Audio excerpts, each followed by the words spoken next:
Shalom sahabat Kalimatulu dimanapun berada. Apa kabar sahabat Kalimatulu semua? Saya berharap sahabat semua ada dalam keadaan sehat dan selalu di dalam pertolongan Tuhan kita Yesus Kristus.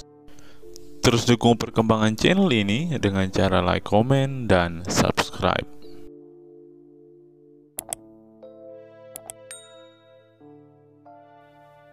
Bebo, saya kasih kesempatan dulu buat bentar ya, abis passing Yehuda dulu deh. Kayaknya udah kebelet nih. Ayo Pak, buka open cam-nya Pak. Gak bisa nih, udah ada peningkatan. Iya peningkatan, masa kita harus gitu-gitu terus? Kan kalian pengen ketemu saya, mana Sofi gitu aja gitu kan. Wah ini sinyalnya kayaknya gak nyambung ya.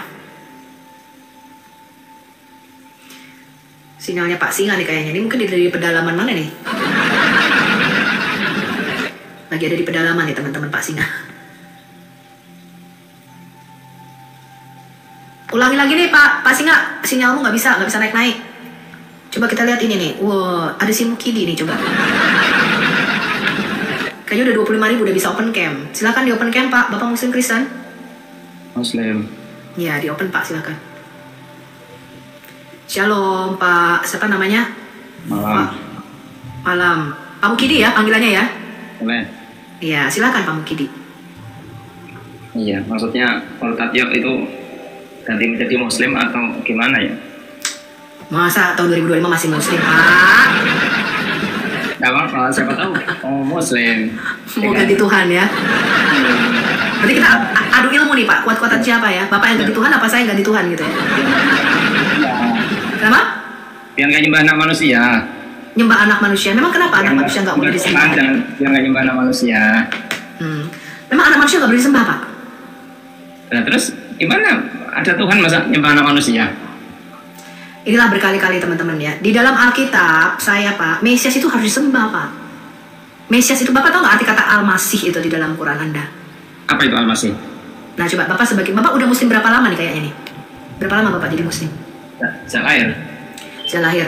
Di Quran Bapak ada nggak kata Al-Masih itu? Isa itu Al-Masih gitu ya? Betul nggak? Ada. Nah Al-Masih itu menurut pengertian Bapak apa tuh? Selama ini Bapak tahu nggak arti kata Al-Masih? Al-Masih. Al-Masih itu bisa beberapa arti. Bisa yang diusap, bisa yang menyembuhkan. Diusap? Itu Iya. dari mana tuh? Al-Masih itu bahasa apa Pak? Diusap, emangnya tukang urut katanya? Membasuh. Bahasa apa itu? Enggak, Al-Masih itu bahasa apa itu? Kok artinya mengusap? Ini saya kasih ada contoh. Bahasa Arab Al-Masih. Jadi, oke, kalau baik-baik. Di dalam Quran Anda kan satu orang yang bergelar Isa Al-Masih, betul? Namanya Isa Al-Masih. Ya. Kalau Maryam. Al-Masih, baik, anaknya Maryam. Kalau Al-Masih itu artinya mengusap dan Al-Masih itu adalah bahasa Arab. Apakah Isa Al-Masih ini orang Arab, Pak? Kan lahirnya di Palestina. Iya, Isa Al-Masih itu orang mana, Pak? Iya, itu kan daratan Arab juga. Berarti Isa Al-Masih orang Arab? Berat. Ini yang bilang saya sulit teman-teman ini ya, sulit. Hah? Kenapa? Kan itu persepsinya, kalau diartikan seluruh jazirah Arab itu Arab, ya Arab. Tapi kalau Arab itu hanya Arab Saudi, ya berarti bukan Arab. Bukan, Tapi, saya tanya, Isa Al-Masih di dalam Quran itu orang Arab gitu maksudnya? Kok pakai nama Arab gitu loh? Lahirnya kan di Nazaret, daerah Palestina, Syam. Di mana itu di dalam Quran lahirnya Nazaret? Nggak ada kan? Ya kan namanya aja Nasrani. Dari Nazaret. Aduh, Bapak ini mendapatkan informasi yang keliru, Pak. Bentar, saya pastikan dulu. Isa Al-Masih itu orang mana, Pak? Ya tergantung persepsinya, bisa orang Palestina, bisa orang Syam. Itu bagian dari wilayah semenanjung Arab juga bisa dianggap Arab. Lah jadi Isa Al-Masih diutus kepada Bani Israel itu dia bukan orang Israel? Iya, Israel kan ada di wilayah Palestina. Lu beda dong, Pak. Israel tuh ya Israel di tanah Kanaan. Ya bolehlah. Iya, dan Kanaan itu kan. Nah, sekarang gini nih, saya kasih ada contoh. Misalnya kata termos. Termos ini bahasa Indonesia atau bahasa yang kita serap? Telepon, termos, kamar, handuk, apalagi? Kalkulator misalnya. Ini bahasa serapan atau bahasa aslinya Indonesia? Mungkin serapan ya. Serapan. Kalau kita mau mengartikan bahasa-bahasa yang diserap ini, bisa nggak ini diartikan dalam bahasa Indonesia atau harus kita kembalikan kepada etimologi aslinya, bahasa aslinya? Telepon misalnya, nggak bisa dong Pak, betul nggak? Harus dikembalikan kepada aslinya yang kita serap itu, betul nggak? Kalkulator misalnya, kalkulator dari kata calculation, menghitung bahasa Inggrisnya, makanya namanya kalkulator. Kata kalkulator ini Pak, bisa nggak Anda itu artikan ini dalam bahasa Indonesia, bisa nggak? Anda harus kembalikan ini kepada bahasa aslinya yang kita serap, betul, dari bahasa Inggris, betul? Nah, sekarang kalau Isa Al-Masih, itu kira-kira orang Yahudi, orang Israel Pak. Kata Al-Masih ini nggak bisa Pak, Anda mengartikannya dalam definisi Arab. Pengusap, berkaki datar, pengelap, betul nggak? Artinya itu ditafsir-tafsir tuh loh, betul nggak? Ya, nggak bisa dong, kan bukan orang Arab Pak. Iya. Kata Al-Masih itu harus kita ambil meaningnya. Apa sih sebenarnya Al-Masih itu? Dari aslinya Pak, itu dari kata aslinya apa? Menurut apa? Bukan menurut saya, menurut Alkitab. Al-Masih itu kan bahasa aslinya kan Moshiach. Saya jawab menurut ya, oke. Tapi kan bukan orang Arab, jadi kita nggak bisa mengartikannya dalam bahasa Arab. Nah, Al-Masih itu kan Mesias bahasa aslinya Pak. Ngerti ya Pak? Mesias atau Moshiach. Nah, itu bahasa Ibrani. Bahasa Yunaninya namanya Kristos. Jadi Mesias, Kristos, Moshiach, Al-Masih itu sama artinya. Dalam bahasa Ibrani sampai Yunani Bu Sofi. Jangan kesana dulu. Saya jelaskan dulu arti kata Mesias. Itu sebentar. Israel nggak pakai bahasa, harus dikembalikan ke aslinya kan? Oh, orang Israel pada waktu abad pertama pakai bahasa Yunani Pak. Mereka punya kitab namanya Septuaginta, itu berbahasa Yunani. Dan itu dibacakan di sinagog-sinagog. Ya jangan kesana dulu, ya. Kita ambil Al-Masih dulu. Kita mau telusuri ini. Ya. Al-Masih ini kan nama asli kan Mesias, hari telah lahir bagimu Kristos, Mesias di kota Daud. Bahkan nama Isa itu kan bukan nama aslinya, betul Pak? Ya. Nama aslinya. Tergantung persepsinya aja. Maryam itu orang mana coba? Saya tanya dulu, Maryam ibunya Isa itu orang mana? Ya kan tadi, Nazaret, Israel. Orang Israel. Ketika katanya ada malaikat Jibril nih ngomong sama Maryam, nanti kamu punya anak, namanya ini. Itu ngomongnya pakai bahasa apa tuh malaikat Jibril ke Maryam? Ngomongnya pakai bahasa Arab atau bahasa apa? Ya kalau saya tahunya dari Al-Quran ya bahasa Arab. Aduh Pak. Kan Maryam bukan orang Arab Pak. Nah, oke, logikanya begini. Baik, logikanya gini. Maryam ini kan orang Israel Pak, betul nggak? Orang Yahudi. Pakai bahasa Ibrani, bahasa aslinya Aramaik pada waktu itu, pada zaman Maryam. Ya, Aramaik. Ya. Nah, otomatis kalau ada malaikat datang sama gue nih. Kira-kira nih sama Sofiatul yang orang Indonesia, gue tahunya cuma 2 bahasa Indonesia, bahasa Inggris. Tiba-tiba dia malaikat datang sama saya ngomong pakai bahasa Yunani. Kira-kira saya ngerti nggak? Ada malaikat nih. Sofia, NRK, Logos, Logos, apa gue bengong gitu. Maksud lo? Ya kan nggak mungkin toh Pak Logika nih, logika. Logika, betul nggak? Berarti kan pada waktu dia pakai bahasa yang Maria bisa mengerti, betul? Sehingga dia ngerti, oh ini malaikat ngomongnya apa sama gue. Ya, nah. Ketika dikatakan kamu akan punya anak namanya Al-Masih Isa putra Maryam, Isa Al-Masih, itu kan bukan nama aslinya, betul Pak? Nama aslinya adalah Yeshua Moshiach, itu nama aslinya. Atau Yesus Kristus. Oke, lanjut.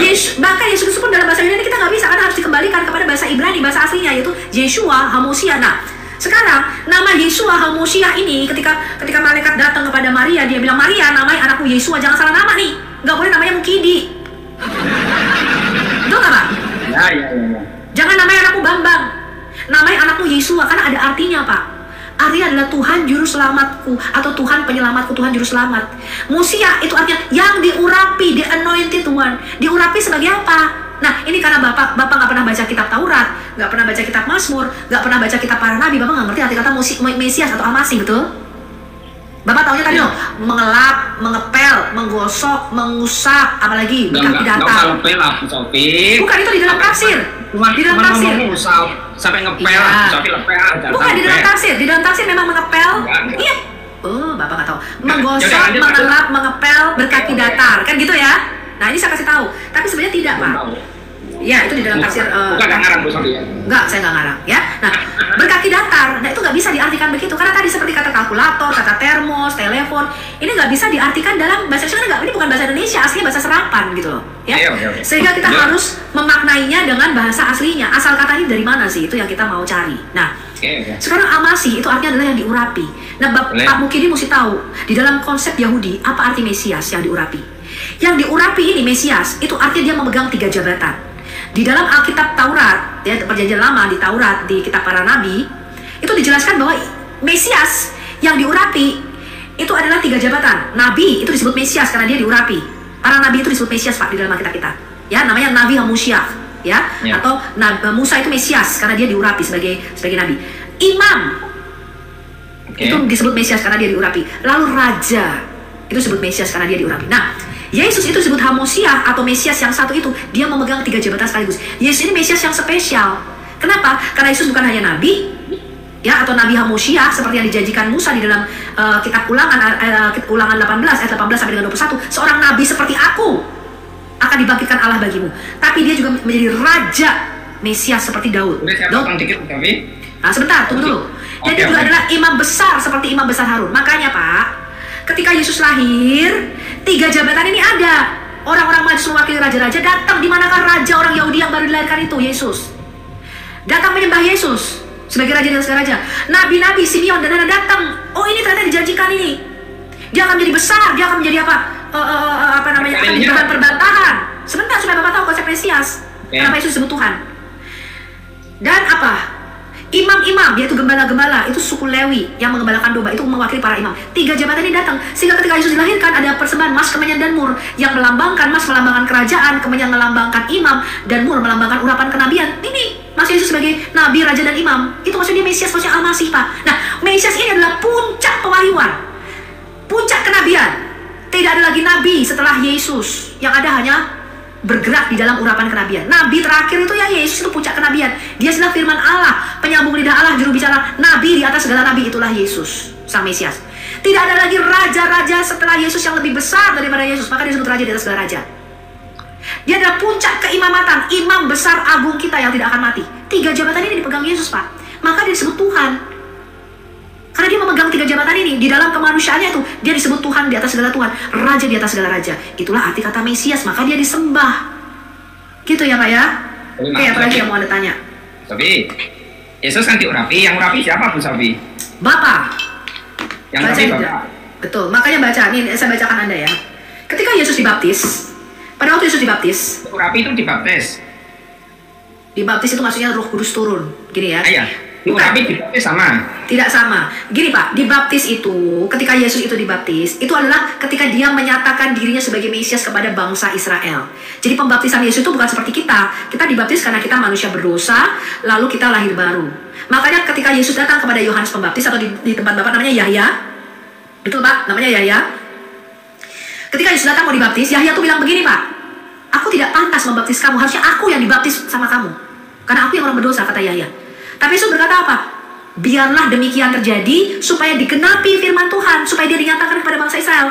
Maka ketika Yesus dibaptis, Roh Kudus itu turun ke atas Yesus, dan Bapak baca itu di dalam Injil. Dia katakan ketika Roh Kudus turun, maka Bapak menyatakan, ini loh Mesias, anakku yang kukasihi. Kepadanya lah aku berkenan, dengarkanlah dia. Jadi ketika Yesus dibaptis, dipenuhi Roh Kudus itu yang mengurapi Yesus. Pengurapan itu artinya lambang bahwa Roh Kudus itu ada di dalam kita. Di dalam perjanjian lama, lambang bahwa kita diurapi, Roh Allah ada di dalam kita adalah dengan minyak, dituang minyak. Tapi di dalam perjanjian baru, Yesus Kristus diurapi langsung oleh Allah. Maka dikatakan, inilah anakku yang kukasihi, kepadanya aku berkenan, dengarkanlah dia. Dialah puncak kenabian dan puncak imamat dan puncak raja. Dia puncak pewahyuan, Pak. Itulah Yesus Kristus sang Mesias kita. Begitu ya Pak ya? Jadi pembaptisan itu adalah pengkristusannya ketika dia dinyatakan sebagai Kristus di hadapan orang Israel. Sudah boleh ganti ya, Bu Sofi ya. Jadi kata Bu Sofi, Yesus dibaptis. Yang baptis, yang urapi Yohanes, atau yang urapi Bapa Allah, yang membaptis Yohanes. Yang baptis Yohanes, yang urapi Bapa. Pertanyaannya, Tuhannya itu Bapa atau Yesus? Nah ini lagi kembali ke arti kata Tuhan. Di dalam benak Bapak itu Tuhan itu apa sih? Sang Maha Pencipta? Bukan Pak Mukidi. Apa tuh? Tuhan itu artinya bukan pencipta. Tuhan itu kan bahasa Indonesia, betul? Bahasa Indonesia ada Tuhan, ada kata Tuhan, betul? Oke. Lawan kata Tuhan dan Tuhan itu apa Pak? Hamba, betul? Ya. Nah, saya tanya. Di dalam Alkitab saya ini saya bacakan ya Pak. Matius 6.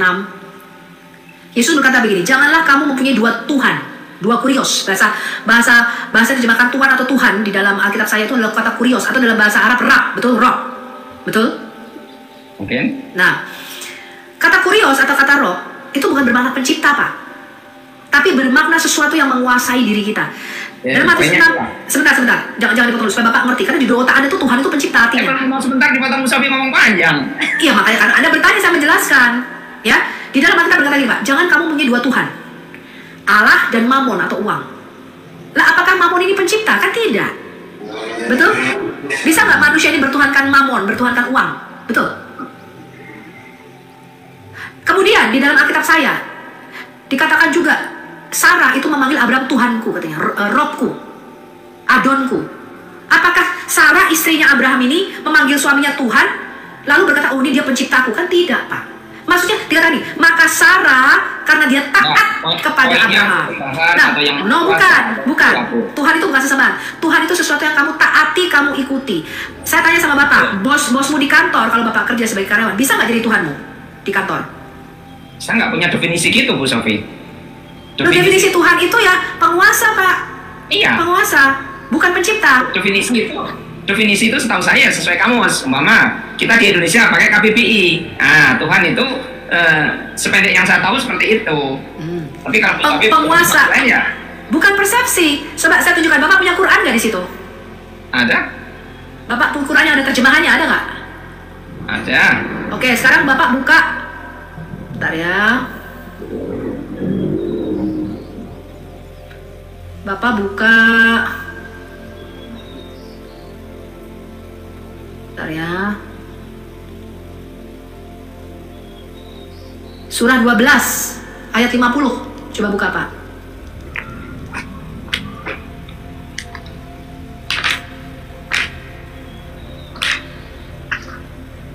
Ya, gimana Bu Sofi? Coba Bapak baca di situ, surah 12 ayat 50. Apa katanya? Artinya. Bahasa Arabnya dulu sama artinya boleh lah. Saya soalnya punya satu layar doang, jadi saya nggak bisa nunjukin ke... A'udzubillahi minasyaitonirrajim. Wa ila adin akhahum huda. Wa la yaqum ibudullaha ma lakum min ilahin ghairuh. In antum illa muftarun. Wa ila adin, kepada kaum Ad, akhahum huda. Tuh, surah 12, surah Yusuf ayat 50. Astagfirullah, salah, maaf Bu Sofi. Maaf. Surah 12 ayat 50. Ayat 50. Yusuf ya, Bu? Yusuf, surah 12. A'udzubillahi minasyaitonirrajim. Wa qala al-maliku utuni bihi falamma ja'ahu ar-rasulu qala ji ila rabbika fas'alhu ma Robika ya. Hah? Ila Robika ya, Robika ya. Ila rabbika tadi ya? Ya, ada kata Robika, kata Rob di situ, betul? Ya. Oke, terus baca lagi. Ya, fas'alhu ma balun niswati. Tadi waqta'na aydiyahun inna rabbi bikaitihin alim. Ada kata Rob lagi, oke. Ada kata Rob lagi, ada dua kata Rob. Oke, terjemahannya apa, Pak? Oleh Kemenak. Ya. Rob yang pertama dan Rob kedua. Coba dibacakan apa artinya surah 12 ayat 50. Oke, itu kalau Rob pertama kan memang Rob itu tergantung kata kelanjutannya.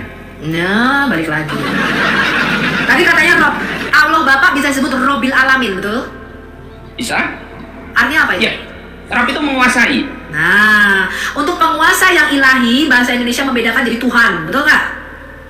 Bisa. Untuk penguasa yang manusia, di situ kan merujuk kepada Firaun, betul nggak? Rob yang pertama, makanya diterjemahkan Tuhan. Ya tergantung. Bukan surah Yusuf ayat 12, konteksnya surah Yusuf ayat 12 itu loh. Itu kan Rob yang pertama kan ditujukan kepada Firaun. Yusuf kan berkata kepada dua orang tahanan ini, kembalikan pada Tuanmu, itu maksudnya Firaun, betul? Raja Mesir itu maksudnya. Ya. Ya, maka di situ Rob yang pertama, Kemenak bukan menerjemahkannya sebagai Tuhan, tapi Tuan. Kepada Tuanmu, betul? Robika. Kenapa?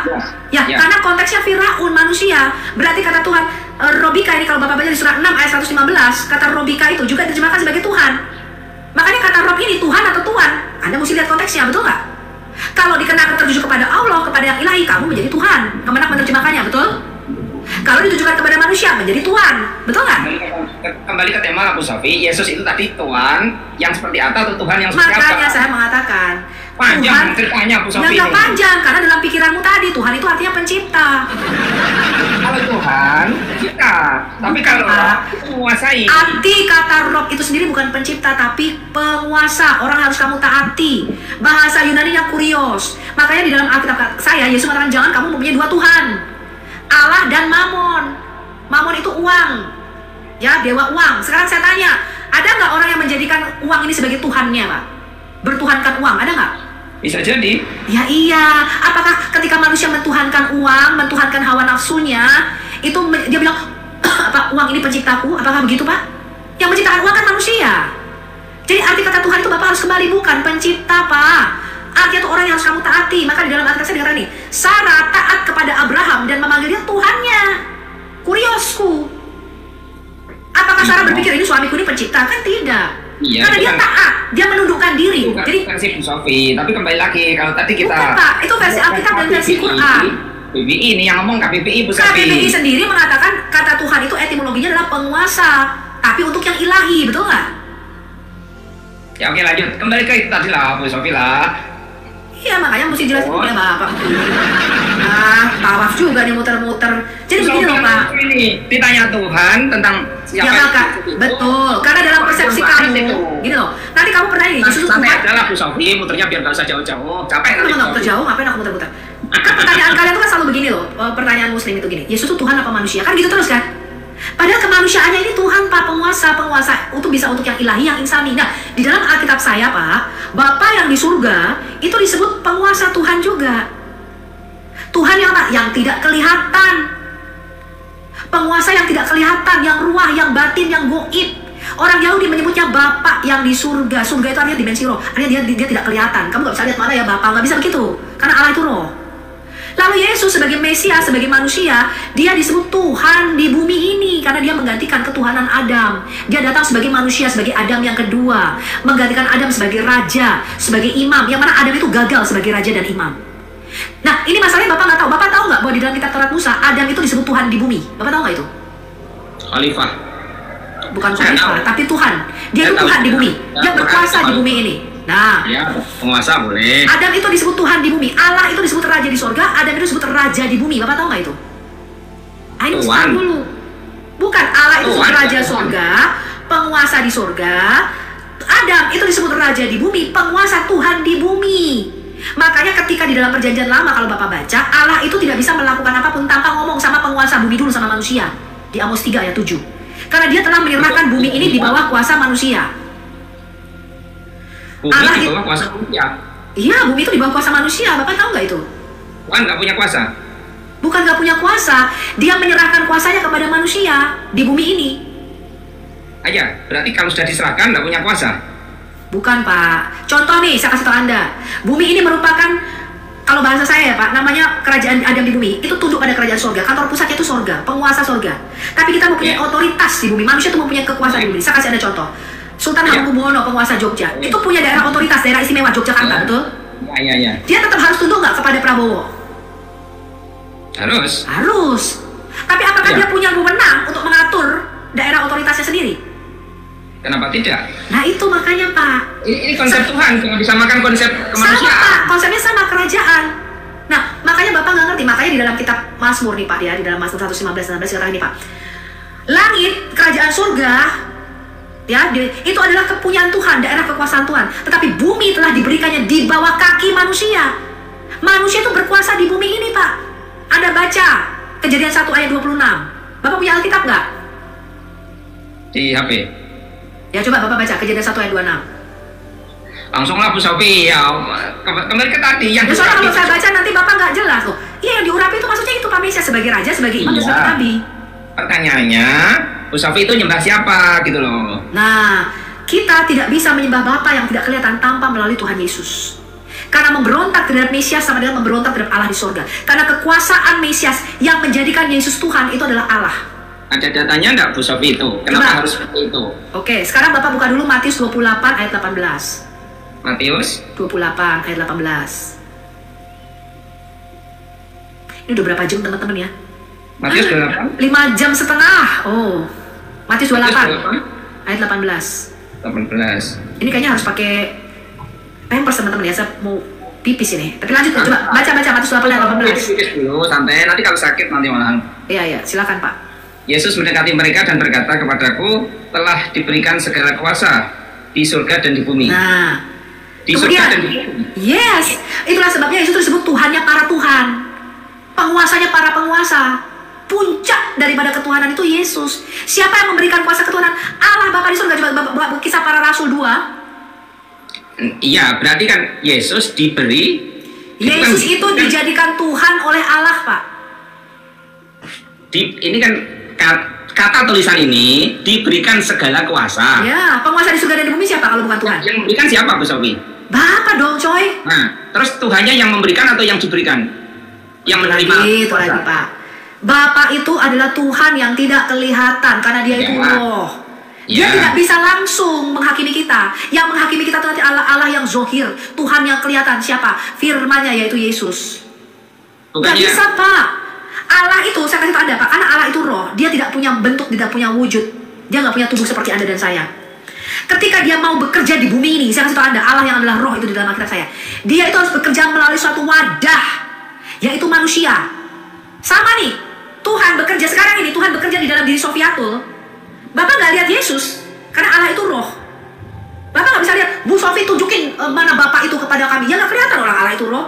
Tapi Bapak bisa ngerti Tuhan bekerja sebentar. Bapak bisa ngerti bekerja apa? Karena Tuhan bekerja melalui manusia. Karena dia bukanlah manusia. Dia itu roh. Ketika dia bekerja, dia harus punya wadah. Nah, makanya di dalam Alkitab saya dikatakan, di dalam tubuh jasmaniah Yesus itu berdiam seluruh kepenuhan kealahan. Coba Bapak buka lagi nih ayatnya.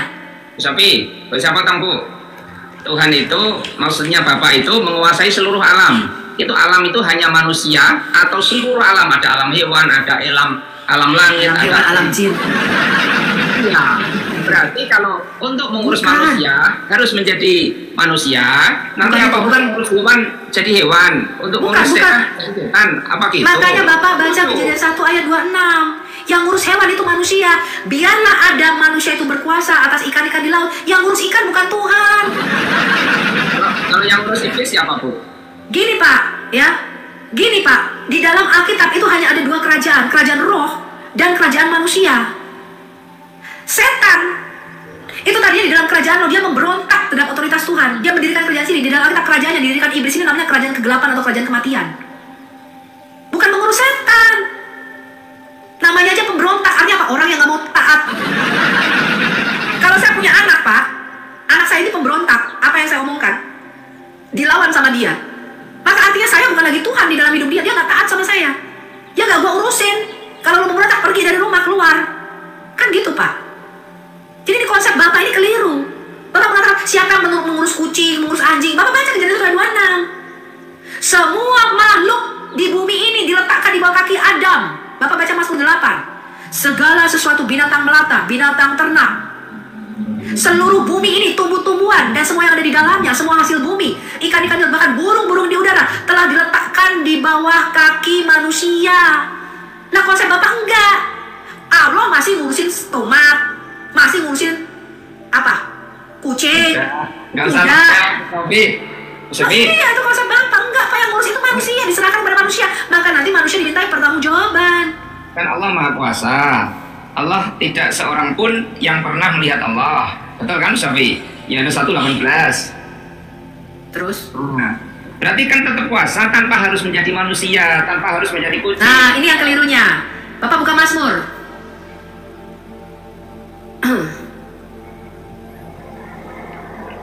Mazmur berapa, Bu Safi? Bentar ya. Mazmur 138.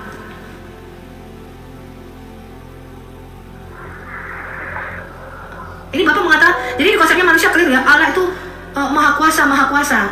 Mazmur 38 ayat 1 dan 2. Nanti saya bacakan bahasa Inggris, jadi bahasa Indonesia kurang jelas. Coba bacakan dulu bahasa Indonesianya. Ini nyanyian Daud, Mazmur ya. Mazmur 38 ayat 138. Ayat 1 dan 2. Pak, kalau keluar dari aplikasi nggak kedengeran, Pak. Suara Bapak hilang dong. Enggak. Baterai mau habis. Enggak. Baterai 20%. Oke, Bapak catat aja ayatnya, saya bacakan, ya. Oke. Dikatakan begini, dari Daud, aku tidak bersyukur kepadamu dengan segenap hatiku. Di hadapan para Allah, aku akan bermazmur bagimu. Ini ayat 2-nya yang penting nih, Pak. Aku hendak sujud ke arah baitmu yang kudus dan memuji namamu, oleh karena kasihmu dan karena setiamu, sebab kau buat namamu dan janjimu melebihi segala sesuatu. Ini bahasa Indonesia kurang jelas. Bapak baca. Sebentar. Saya jelaskan. Ya, Bapak nggak jelas itu. Di hadapan para Allah. Ya, makanya dari konsep Allah dalam benakmu itu kan nama sesembahmu kan. Alkitab bukan. Allah itu bukan. Saya kok dewata, Bu Sawi.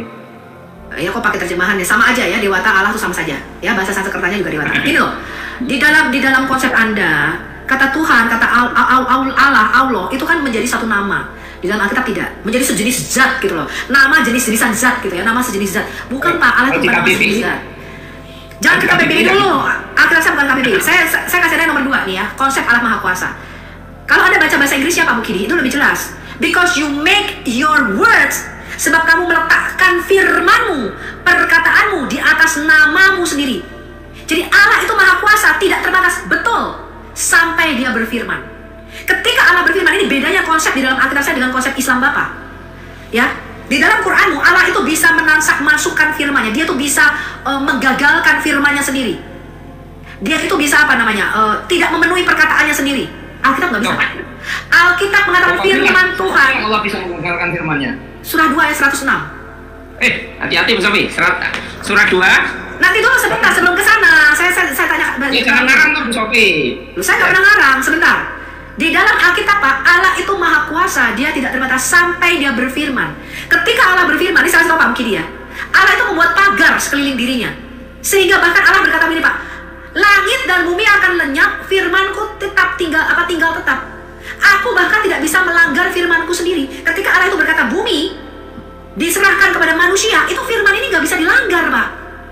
Begitu juga ketika Tuhan berkata, Adam, pada waktu engkau memakan buah dari pohon pengetahuan yang baik dan yang jahat ini, aku pastikan kamu mati. Itu namanya hukum dosa dan hukum kematian di dalam Alkitab. Paulus membatalkan hukum Taurat. Sebentar. Sebentar. Makanya kalau Bapak baca tuh jangan pelit-pelit, Bapak baca Alkitab aja nggak pernah. Hukum Tuhan itu kekal, tidak bisa dibatalkan oleh apapun, Pak. Tapi Paulus bisa membatalkan hukum Taurat. Oh, Bapak belum sampai ke sana. Sebentar, nanti saya jelaskan. Ngerti dulu ya, Pak ya. Bahwa ketika Tuhan berfirman, Anda mesti ngerti dulu nih. Di dalam Alkitab, Allah itu adalah seorang raja. Di dalam kitab Mazmur disebut raja surga. Dalam Daniel 4 ayat 37. Allah itu disebut raja surga. Raja itu kalau berkata-kata, berfirman, maka setiap firman yang keluar dari mulut seorang raja itu menjadi satu hukum. Ya kan enggak? Beda sama presiden. Kalau presiden mesti nunggu DPR, MPR, di impeachment, ya nanti mesti PES Senat, maksudnya mesti melewati senator. Kalau raja nggak begitu, Pak. Bapak lihat Raja Salman dari Arab Saudi, Muhammad bin Salman. Dia bilang begini, kamu boleh punya penasihat, kamu boleh nasihatin aku. Tetapi fatwa, hukum terakhir yang berlaku adalah yang keluar dari mulutku. Betul apa enggak? Itu Raja Muhammad bin Salman tuh ngomong gitu. Kamu boleh kasih masukan, ya kan? Boleh ngomong A, ngomong B, gue dengerin. Tapi perintah terakhir adalah yang keluar dari mulutku. Itu menjadi fatwa yang kamu nggak bisa bantah. Kenapa? Dia raja, Pak, kedudukannya, bukan presiden. Allah di dalam Alkitab, Bapak mesti ngerti konsep Yahudi.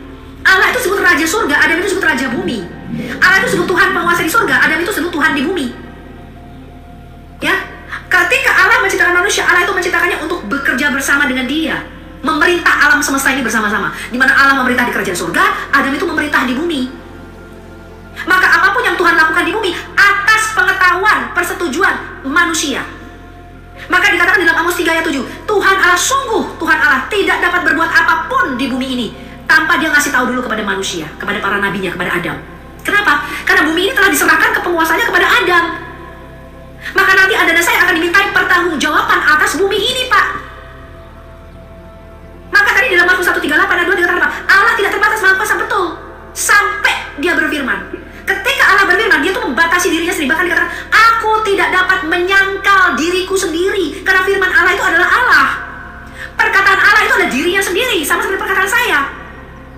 Maka Tuhan berkata apa? Aku tidak dapat menyangkal firmanku. Kalau kamu tidak setia, aku tetap setia. Karena aku, kata Tuhan, tidak dapat menyangkal firmanku sendiri. Nggak bisa, Pak. Tuhan ngomong A. Ketika Tuhan berjanji kepada Abraham, tanah perjanjian ini, tanah kanan akan aku berikan kepada keturunanmu menjadi milik kepunyaan. Itu nggak pernah dibatalin sama Tuhan. Tapi kalau sunat kok bisa dibatalin, Bu? Aduh, Bapak kemana-mana nih, satu-satu. Bapak mengerti nggak konsep Allah Maha Kuasa? Iya, sunat dibatalin. Jadi begini, Pak, karena begini, dalam konsep Anda begini, Pak, Allah Maha Kuasa itu artinya Allah boleh suka-suka melakukan apapun. Enggak, Pak. Iya, kan hukum Taurat juga. Nggak boleh makan babi, harus sunat. Tapi sekarang boleh makan babi, boleh Pak, jangan kemakan babi dulu. Bapak tahu nggak konsep firman? Di dalam Quran, Allahmu itu bisa membatalkan firmannya sendiri. Dalam Alkitab nggak bisa. Bapak nggak percaya? Buka surah 2 ayat 106. Iya, sudah saya buka.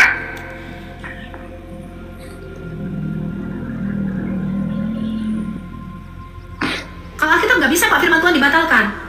Nah itu tadi, sunat dibatalin. makan babi Bukan Pak, dibolehin. bukan. Allah itu membuat hukum yang baru, bukan perjanjian lama dibatalkan. Sebelum perintah Tuhan. Sebelum perintah Tuhan nggak pernah Dilarang dibatalin. dibunuh. Malah Nggak Tuhan pernah dibatalin. Coba Bapak baca surat Al-Baqarah 106. Sudah. Ya bacakan supaya saya tahu, supaya pemirsa tahu nih. Pemirsa, supaya tahu. Coba bacakan surat 2 ayat 106. Manansakh min ayatin aw nunsiha na'ti bi khairin minha aw mithliha alam ta'lam anna Allah ala kulli syai'in qadir. Artinya ayat yang kami batalkan atau kami hilangkan. Dilangin. Dengerin dulu. Jangan salah paham. Pasti kami ganti dengan yang lebih baik atau yang sebanding dengannya. Tidakkah kamu tahu bahwa Allah Maha Kuasa atas segala sesuatu?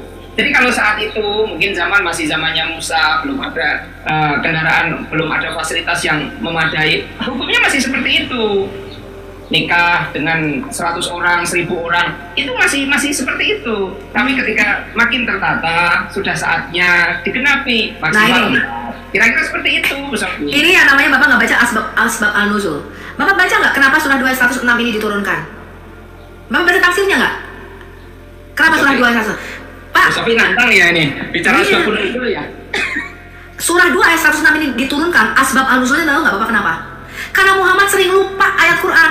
Dikatakan, ngarangnya jangan jauh-jauh. loh, tadi Bapak mengatakan katanya ayat Quran nggak bisa dibatalin. Saya tunjukin, ayat Quran bisa dibatalkan oleh Allah sendiri. Itu diganti lebih baik. Beberapa ulamamu menyatakan ada 30-an ayat yang dinansuk-nansukkan.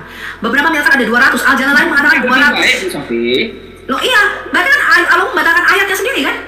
Bukan, diganti lebih baik kalau dibatalin. Loh, ayat yang kami batalkan atau kami gantikan? Naik Innova, diganti pakai Fortuner. Siapa Ini pun baca nggak Pak. mau. Ayat mana saja yang kami batalkan? Betul nggak? Betul nggak? Jadi lanjut asbabun nuzul.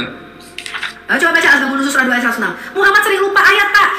Orang kafir Quraisy itu mengatakan ini. Satu hari Muhammad melarang sesuatu, besoknya dia membolehkan. Atau sebaliknya, dia membolehkan, besoknya dia membatalkan. Lalu orang kafir Quraisy berkata ini Quran ini ayat karang-karangan Muhammad. Lalu Muhammad berkata apa? Dia membuat ayat ini nih Muhammad. Ayat mana saja yang kami batalkan dan kami buat lupa, lalu kami gantikan, kami datangkan yang lebih baik atau sebanding dengannya. Betul nggak? Iya, tafsirnya mengatakan begitu Pak, karena Muhammad sering lupa ayat waktu itu. Si Muhammad bilang nggak apa-apa kalau gua lupa, itu memang digantikan sama Allah. Memang Allah yang membuat aku lupa. Betul nggak? Ngarangnya kejauhan Bu Sofi. Saya nggak ngarang. Itu ada di Asbabun Nuzul. Ini ya, ayat ini turun yang 106 itu berkenaan dengan perkara nasakh dan mansuh. Ketika mendengar hal itu, orang-orang musyrikin Mekah beranggapan bahwa Al-Quran tidak lain hanyalah perkataan yang Iya kan diucapkan. benar. Kenapa orang kafir Quraisy itu menuduh Muhammad karang-karang Quran? Karena Muhammad sering lupa. Jangan dipotong dulu, belum selesai. Ya kan aku benar tadi mengatakan bahwa asbab al-nuzulnya kenapa? Iya, kenapa Quran surah 2 ayat 106 ini diturunkan? Kenapa? Karena Muhammad dituduh orang kafir Quraisy ngarang ayat.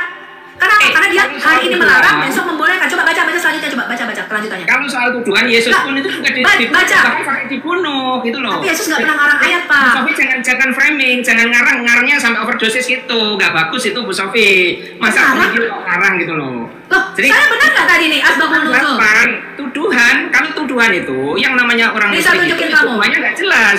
Begitu juga Yesus dituduh, bahkan tidak hanya dituduh, diludahi, dipanah, ditombak, dibunuh. Nah, Yesus tidak pernah membuat ayat, dia menggenapi kitab Taurat Musa. Iya, itu poinnya. Baca dulu. Tadi Bapak mengatakan saya ngarang, nggak ngarang Pak. Ini saya bacakan asbab al-nuzul al-wahid. Dia Muhammad sering lupa, itu bukan. Nggak ada gitu, Muhammad nggak lupa.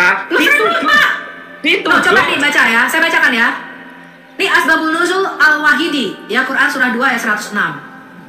Ya, saya bacakan Anda nih. Ini pakai bahasa Inggris, coba saya translate dulu ke bahasa Indonesia.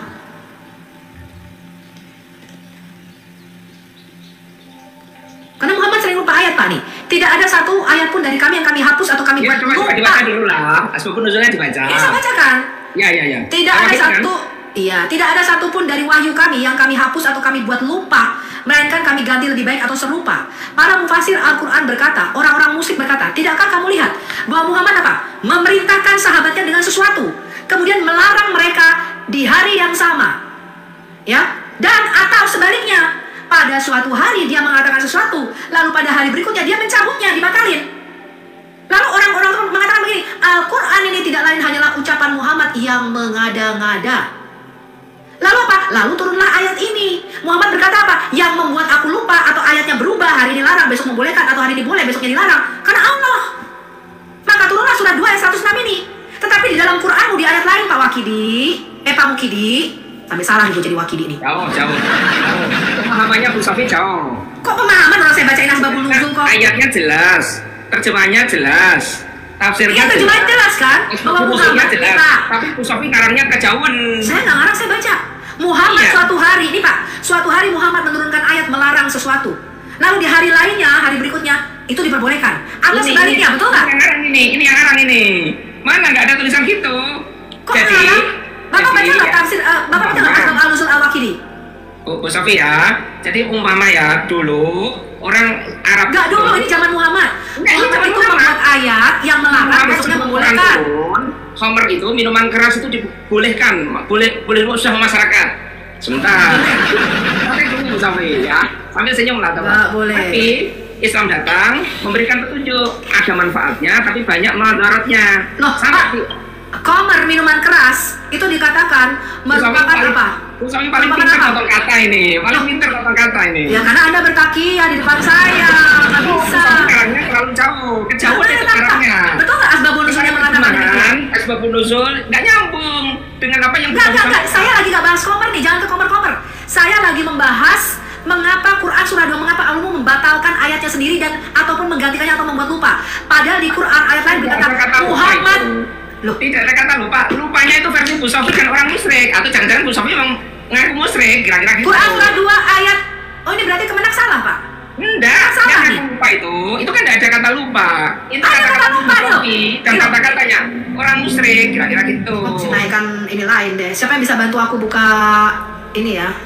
Moderatorku udah nggak ada. Nih ya Pak, saya bacakan Anda terjemahan Quran surah 2 ayat 106.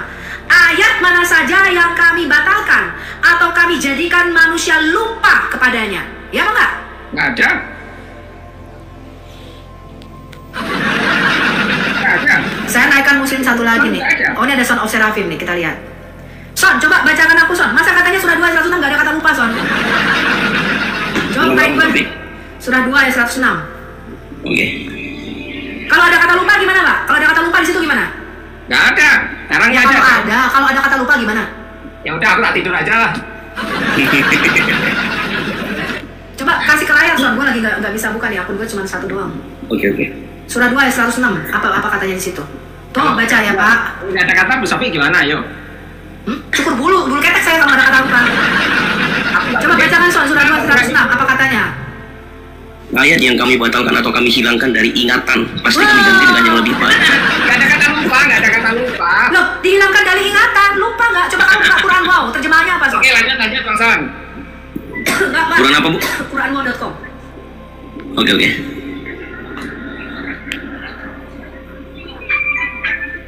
Hilangkan dari ingatan tuh masalahnya ya lupa Pak Wakidi. Masya Allah.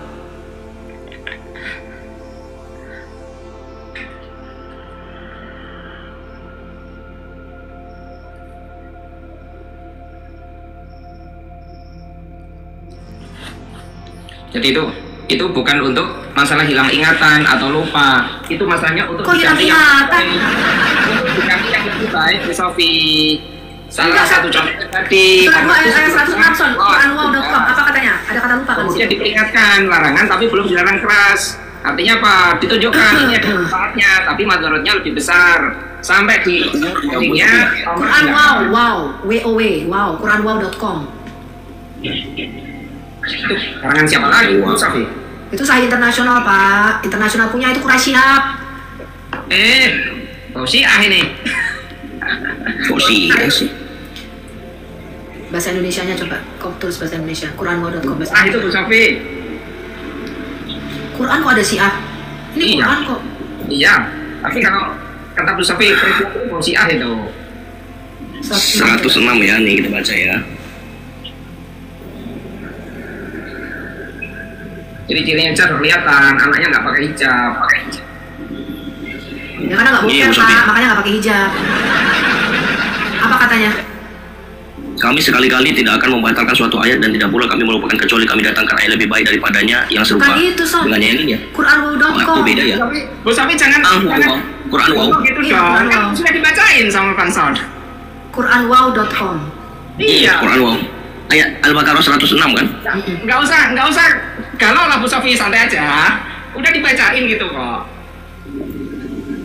Ya, ayo lanjut tadi. Yang Yesus Kamu terjemahan bahasa Indonesia yang ini nggak? Aku pakai yang ini nih. Indonesia, bahasa Indonesia nih. Terjemahannya kamu ganti dulu ya? Iya betul. Lupa. Betul, kami tidak pernah mengatakan suatu ayat yang menjadikannya lupa. Iya kan? Indonesia atau bahasa Indonesia? Itu kan ada terjemahan. Indonesian, Iya. bahasa Indonesia. Lupa. Apa katanya? Bacakan yang lengkap. Kami tidak pernah membatalkan suatu ayat atau menjadikannya lupa. Kami datang ke sesuatu yang lebih baik. Tapi agak aneh terjemahannya sendiri. Langsung ya. Pokoknya kalau nggak enak itu jangan dilanjutin lah Bu Sofi. Bukan, Bapak kan mengatakan yang lupa. Ternyata ada kok Allah membuat lupa. Padahal di ayat lainnya kan Bu Sofi, slow aja. Minum Jangan lagi Bu kejam. Sofi. Padahal di ayat lainnya dikatakan Allah Bu tidak Sofi mungkin kurang membuat minum lupa. lagi Betul tuh. nggak? Atau mau pipis, kalau mau pipis dulu Bu Sofi. Padahal Allah mengatakan di ayat lainnya bahwa Allah tidak akan membuat ayatnya dilupakan oleh Muhammad, betul? Betul nggak? Udah jelas, nggak usah tipe satu ayat itu Sofi bolak-baliknya sampai khawatir gitu. Udahlah, slow aja. Kembali ke yang diurapi tadi. Kok saya bolak-balik sih? Kau berlebihan. Begitu. Kamu kini terlalu berlebihan sekali. Iya. Santai Bang Son. Bu Sofi tegang, Bang Son nggak usah ikut tegang. Ngapain saya tegang? Kok saya bukain data doang kok tegang? Ngaco aja. Ya, paling di beberapa surah lain ya. Di dalam ini juga ya Bu Sofi ya, di dalam Kementerian Agama, Al-Quran Kementerian Agama juga lupa kok.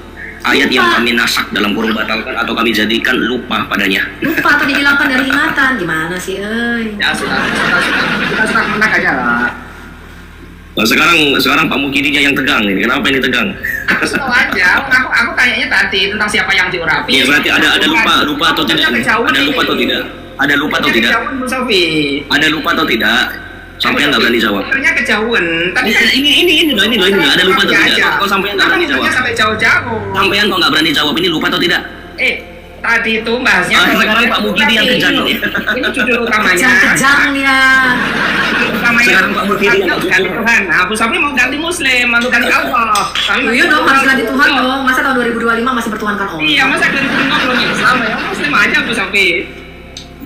Ini ya. Nah, tadi temanya kan itu tentang Tuhan. Ayo ganti Tuhan. Nah, siapa yang diurapi? Masa Tuhan ada? Sekarang saya tanya, Allah dan Muhammad ini satu apa tidak? Ya beda. Itu pencipta sama yang diciptakan. Allah dan Muhammad ini bisa dipisahkan apa tidak? Bisa lah. Wong itu beda kok. Allah itu di antah berantah, Muhammad di bumi. Loh, Muhammad itu Allahmu yang zohir, betul? Astagfirullahaladzim, ngarangmu kejauhan. Kamu minum lagi. Saya tanya sekarang. Minum itu. Kenapa di dalam Al-Quran dikatakan barang siapa taat kepada Muhammad sama dengan taat kepada Allah? Kamu jelaskan. Kenapa taat kepada manusia sama dengan taat kepada Allah? Itu kan simpel. Ibaratnya Bu Sofi kalau mau taat sama presiden, taatnya sama gubernur. Jauh. Nah, jadi bisa nggak? Bisa tidak kamu taat kepada Allah tanpa taat kepada Muhammad? Nggak nyambung Bu Sofi. Ya saya tanya. Kalau Allah dan Muhammad ini bisa kamu pisahkan? Kita kan bisa nggak bisa dapat. pisahkan? Enggak, saya tanya. Bisa nggak kamu mentuhankan Allah tanpa mentuhankan Muhammad? Tuhannya tetap Allah, Muhammad tetap utusan. Bisa nggak kamu taat? Loh, ada kata Tuhan tadi apa? Orang yang kamu taati, betul? Ayatnya tadi kan sudah jelas. Ini, Taat coba. bilang. Kamu bacakan Alkitab saya, Son. Bacakan Alkitab saya. Ini dia masih nggak paham arti kata Tuhan ini. 1 Petrus 3 ayat 6. Masih nggak paham dia. Bu Sofi ya nggak paham, masa gitu aja nggak paham. Muhammad tuh utusan. Allah yang mengutus. Iya, sebentar Pak Mukini, gak usah kencang Pak. Bapak tadi nggak jujur, ada kata lupa. Sama seperti Sarah taat kepada Abraham dan menamai dia tuannya, dan kamu adalah anak-anaknya jika kamu berbuat baik dan tidak takut akan ancaman. Kata Tuhan di sini adalah kata kurios, Pak. Kata kurios ini diterapkan kepada pencipta alam semesta, diterapkan kepada Yesus sebagai Mesias, diterapkan sama apa? Pemilik kebun anggur, diterapkan sama apa? Pemilik keledai, diterapkan sama Abraham. Abraham disebut kurios. Pertanyaannya. Bukan pertanyaannya. Bapak itu masih nggak mengerti kata Tuhan. Nggak usah jauh-jauh, udah malam Bu Sofi. Bukan, Bapak itu arti kata Tuhan apa tadi Pak? Arti kata Tuhan? Ya kan tergantung kondisinya. Kalau Tuhan itu pencipta malam. Muter lagi. Udah, gua mau pipis dulu sama Son dulu. Son, silakan Son. Gua minta sama lu Son, bentar. Gini Pak. Ya sambil minum, sambil minum. Kata Tuhan, ya nggak usah kencang Pak. Kata Tuhan itu gelar kepenguasaan. Ya, nah kalau di sini kita lihat dalam bahasa Yunani, Abraham yang tadi disebut Tuhan dengan Tuhan itu sama, karena kata kurios dalam bahasa Yunani bisa dipakai kepada God and Lord. Yang tahu God and Lord, dan ini merujuk kepada kepenguasaan. Tetapi untuk membedakan kepenguasaannya dia harus dilihat bagaimana jangkauan kekuasaannya dia. Misalnya dia hanya sebatas tukang kebun anggur seperti yang dikatakan Ibu Sophie, atau hanya sebatas penguasa di salah satu tanah, atau justru penguasa di seluruh dunia dan alam semesta. Itu sama-sama menggunakan kata kurios. Jadi Bapak kata Tuhan aja nggak tahu. Kalau Bapak memiliki pandangan Tuhan yang berbeda, nggak sama iman Kristen. Tuhan dan Allah itu nggak sama di iman Kristen dan Islam, Pak. Bapak ini harus paham. Ya, Nah, coba kalau dari data yang Bapak punya, Tuhan itu apa artinya? Silakan. Data loh ya, jangan pakai. Saya ikuti aja iramanya Pak Son. Jangan irama saya, irama sampean dong. Data Bapak yang menyebutkan kalau dipaksakan nggak nyambung. Saya balik tanya. Nggak dipaksa, saya nggak memaksa, saya punya data. Nah, Bapak mana datanya? Tuhannya mana data Bapak? Saya punya data. Katanya beda ya udah, nggak usah dipaksain. Ya sudah, Bapak tadi bilang Tuhan itu artinya apa, mana datanya? Kok kalau giliran kita bantah, kenapa Bapak tiba-tiba ikut gitu loh? Giliran Bapak nggak bisa mempertahankan pertanggungjawaban. Karena poinnya nggak itu. Loh, bukan poinnya nggak itu, Bapak sendiri nggak tahu apa Tuhan kok. Ketika orang Kristen mengatakan Tuhan itu bukan dalam pandangan Islam kok. Kok tiba-tiba nggak bisa jawab? Saya tadi tanya, Bapak Tuhan. Kok jadi pelan-pelan ngomongnya Pak? Kok jadi pelan-pelan? Tadi kayaknya ketawa-ketawa terus deh. Bapak Tuhan. Terus yang diurapi siapa? Yesus Tuhan kan? Yang diurapi itu Kristus. Tapi jawabannya kepanjangan banget sampai muter New York. Bukan kepanjangan, makanya kan masuk kebakaran ini. Loh, Bapak yang nggak paham Tuhan kok dibilang kita yang kebakaran, gimana sih Bapak ini? Makna Tuhan, Bapak sendiri nggak paham. Coba, apa itu Tuhan? Saya tutup nih. Nah, apa itu Tuhan, Pak? Apa itu Tuhan? Tuhan itu orang yang kamu taati, Pak. Makanya dikatakan Sarah tunduk kepada Abraham, taat.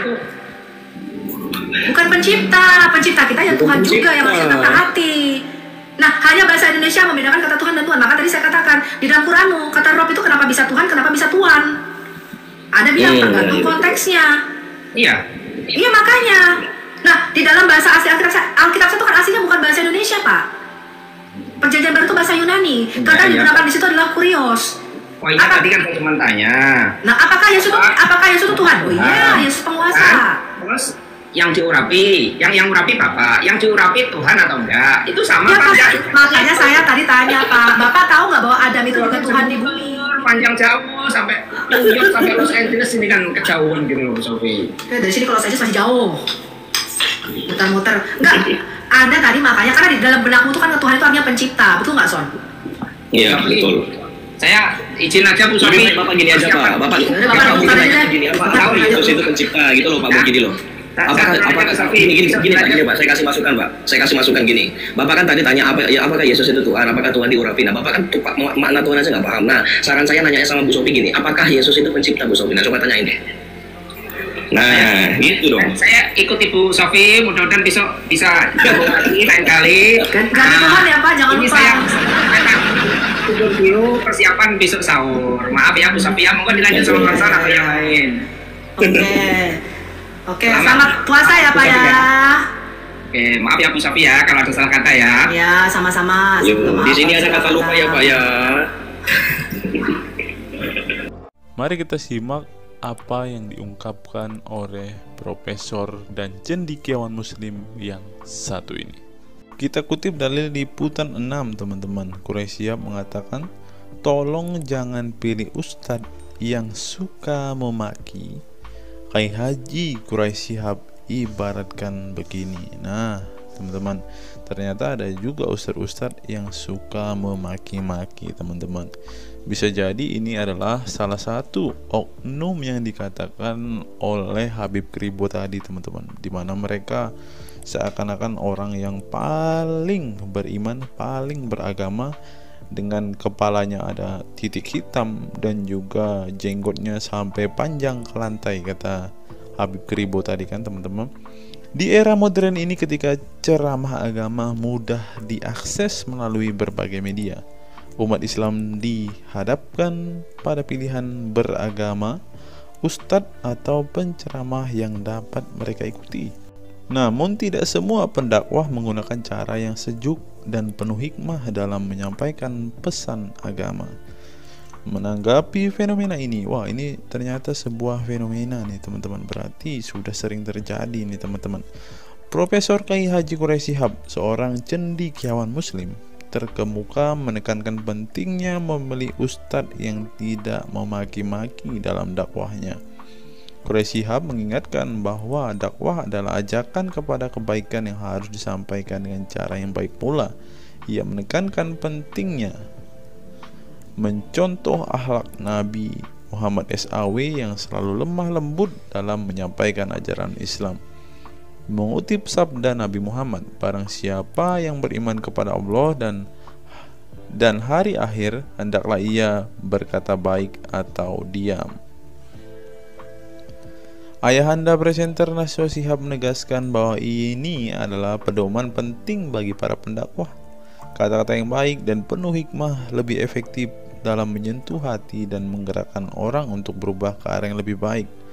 Dalam dakwah, seringkali ditemukan penceramah yang menggunakan kata-kata yang keras dengan alasan untuk menegur atau mengingatkan umat.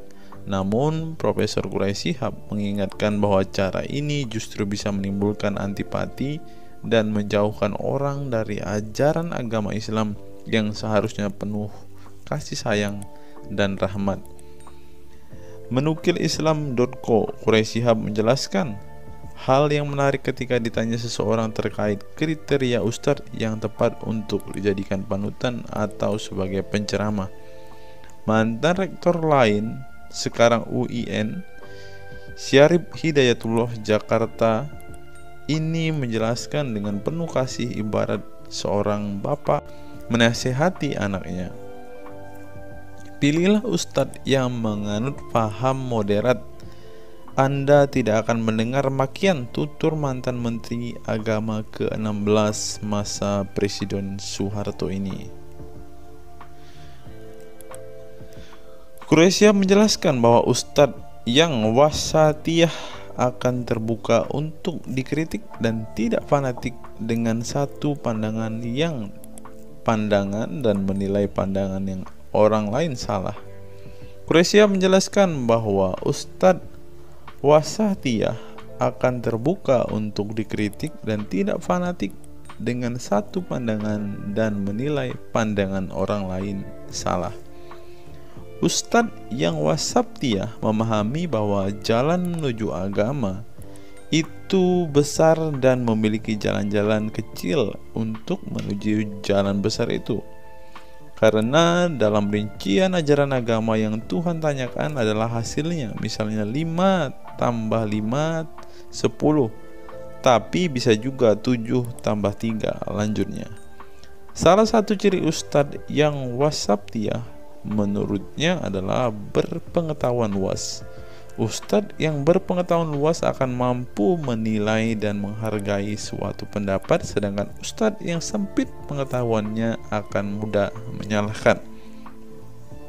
Semakin luas pengetahuan seseorang, semakin besar toleransinya. Semakin sempit, semakin bodoh tandasnya. Nah, teman-teman muslim, silahkan kalian memilih ustadz yang modelnya seperti ini. Karena ustadz yang berilmu itu seperti yang dikatakan oleh Bapak Quraisy Shihab ini, bahwa mereka pasti adalah orang yang sangat toleransi. Tetapi jika ustadzmu kamu dapati tidak bisa bertoleransi atau orang yang intoleran, maka mereka bisa dikatakan ustadz yang BODOH, kata Quraisy Shihab. Nah, pertanyaannya adalah, apakah Zuma termasuk standar ustadz yang baik atau ustadz yang toleran? Mari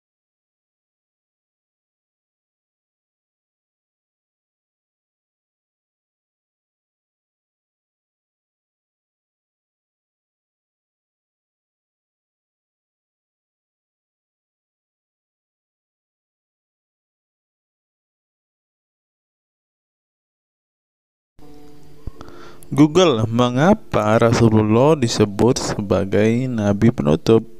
Apa alasannya? Alasannya mengapa Nabi SAW disebut Rasul terakhir adalah karena Allah SWT telah menunjukkan langsung sebagai penutup para Nabi dan Rasul. Hal ini tercantum dalam Al-Quran yang merupakan firman Allah. Di sini dituliskan mengapa Muhammad atau Nabi SAW disebut Nabi terakhir. Mari kita baca ya. Katamul Anbiya merupakan salah satu julukan Nabi Muhammad yang berarti penutup para nabi, sesuai dengan firman Allah SAW dalam surat Al-Ashab ayat 40 yang berbunyi, artinya Muhammad itu sekali-sekali bukanlah bapak dari seorang laki-laki di antara kamu, tetapi dia adalah Rasul Allah dan penutup nabi-nabi, dan adalah Allah Maha mengetahui segala sesuatu. Nabi Muhammad SAW merupakan nabi terakhir yang Allah utus untuk menyempurnakan agama-agama sebelumnya. Al-Quran merupakan kitab Allah yang menyempurnakan kitab-kitab sebelumnya, sehingga tidak perlu ada kitab lain karena Al-Quran merupakan kitab Allah yang menyempurnakan kitab-kitab sebelumnya, sehingga tidak perlu ada kitab lain karena Al-Quran sebagai kitab terakhir. Maka dapat diartikan bahwa tidak ada lagi Nabi setelah Nabi Muhammad SAW. Nabi Muhammad SAW sebagai Nabi terakhir juga didukung dengan dalil lainnya, yaitu surat Al-Sab 61 ayat 6. Dan ingatlah ketika Isa bin Maryam berkata, "Hai Bani Israel, sesungguhnya aku adalah utusan Allah kepadamu, membenarkan kitab sebelumku, yaitu Taurat, yang memberikan kabar gembira dengan datangnya seorang Rasul yang akan datang sesudahku, yang namanya Ahmad dalam tanda kurung Muhammad."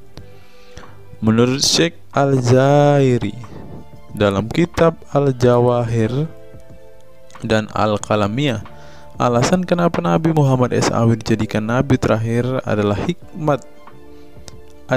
hikmah terputusnya para Nabi itu untuk menyeru umat manusia agar beribadah kepada Allah, menunjukkan mereka ke jalan yang lurus dalam urusan kehidupan duniawi dan ukrawi, memberitahu kepada mereka tentang hal-hal yang tidak dapat dicapai oleh penglihatan mereka, dan memberitahu keadaan yang pemikiran mereka belum sampai, dan menetapkan dalil yang meyakinkan serta menghilangkan syubhat keserupaan yang tidak benar. Adapun hubungan dakwah Nabi Muhammad SAW dengan nabi-nabi terdahulu ialah terbangun atas dasar sebagai penguat dan penyempurna dakwah nabi-nabi sebelumnya. Oleh karena itu, semua para nabi selalu dibangun atas dasar dua pondasi utama, yaitu akidah, syariat, dan akhlak. Dari segi kaidah, dari segi akidah, semua ajaran yang dibawa oleh para nabi, mulai dari Nabi Adam alaihissalam sampai Muhammad SAW, adalah sama. Tidak ada beda antara nabi satu dengan nabi yang lainnya. Semuanya mengajarkan keimanan terhadap keesaan Allah SWT, yaitu dengan membersihkan dari segala sifat yang tidak layak baginya, dan mengimani adanya hari kiamat serta adanya surga dan neraka. Maka dari itu, semua para nabi menyerukan kepada kaumnya masing-masing antara dasar iman kepada Allah, dan semua para nabi setelahnya saling membenarkan ajaran yang telah dibawa oleh para nabi sebelumnya. Adapun dari segi syariat yang mengatur tatanan kehidupan masyarakat dan individu terhadap perbedaan dalam metode dan kuantitasnya antara satu nabi dengan yang lain. Hal itu disebabkan karena syariat tersebut dalam ranah pelaksanaan, bukan sebuah pengabaran seperti akidah. Perkembangan zaman dan perbedaan bangsa yang satu dengan bangsa yang lainnya turut mempengaruhi syariat mereka satu sama lain.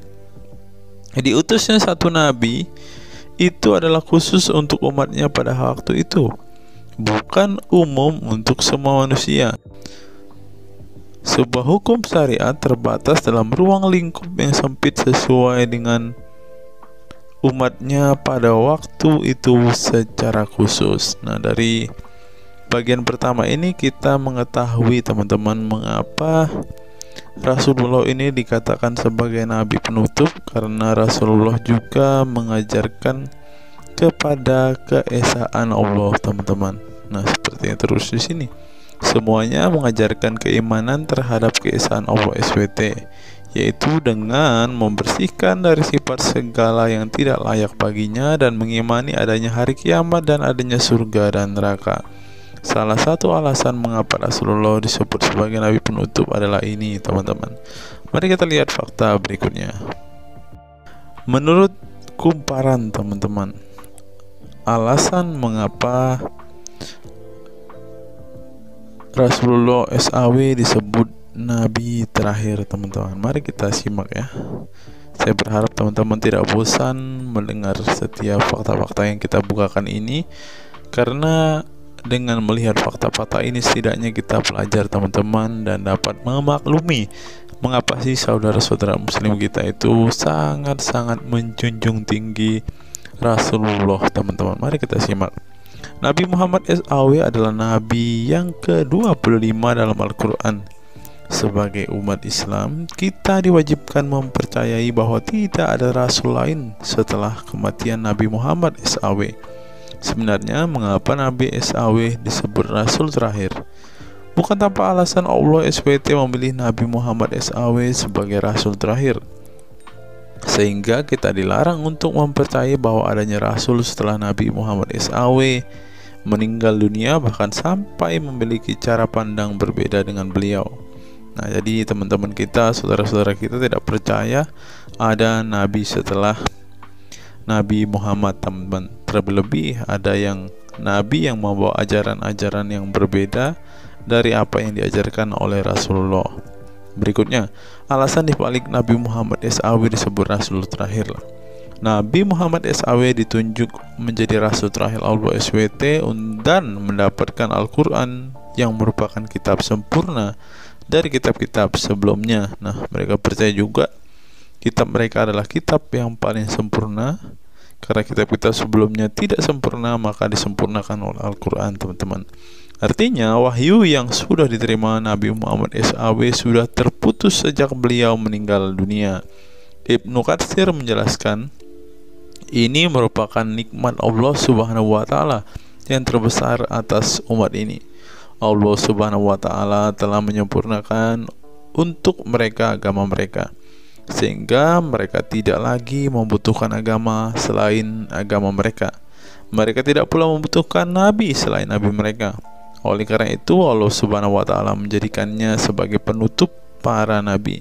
Allah Subhanahu wa Ta'ala mengutus beliau kepada manusia dan kepada jin. Nah, jadi teman-teman, Rasulullah juga bukan hanya dikirim kepada umat muslim, kepada manusia-manusia yang percaya dan memutuskan untuk memeluk agama Islam saat ini, ternyata juga kepada para jin, teman-teman.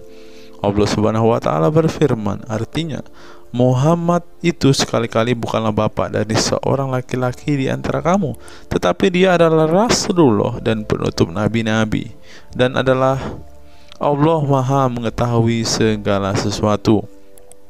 Dikutip dari buku situs-situs dalam Al-Quran oleh Syarifuddin Al-Fikri, para ahli bahasa memberikan makna terhadap kata ma dalam surat Al-Ahzab ayat 40 dengan al-istitsaku wal ma'u, yang artinya memastikan dan menolak sesuatu, sehingga Al-Quran menyebutkan bahwa Nabi Muhammad SAW sebagai khatam an-nabiyin. Artinya pasti tidak ragu beliau seorang nabi terakhir dan menolak orang mengaku di kemudian hari. Adapun alasan dibalik Nabi Muhammad SAW sebagai rasul terakhir dijelaskan oleh Syekh Al-Zairi dalam Al-Jawahir Al-Kalamiyah. Sebenarnya Nabi kita Muhammad dikatakan sebagai penutup para nabi itu hanya karena sesungguhnya hikmat terputusnya para nabi itu menyeru umat manusia agar beribadah kepada Allah. menunjukkan mereka ke jalan yang lurus dalam urusan kehidupan duniawi dan ukhrawi, memberitahu kepada mereka tentang hal-hal yang tidak dapat dicapai oleh penglihatan mereka, dan memberitahu keadaan yang pemikiran mereka belum sampai, dan menetapkan dalil yang meyakinkan serta menghilangkan syubhat-syubhat keserupaan-keserupaan yang tidak benar. Karena itu umat manusia tidak memerlukan lagi kepada Nabi sesudah Nabi Muhammad, sebab syariatnya telah mencapai batas kesempurnaan.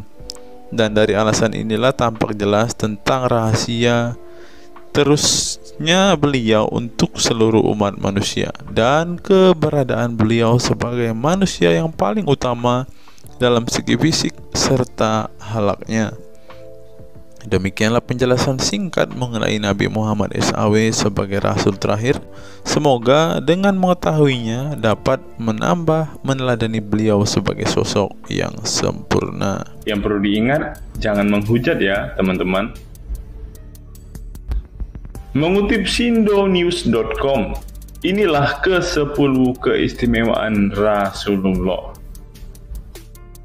Yang pertama, air liur Rasulullah menjadi obat.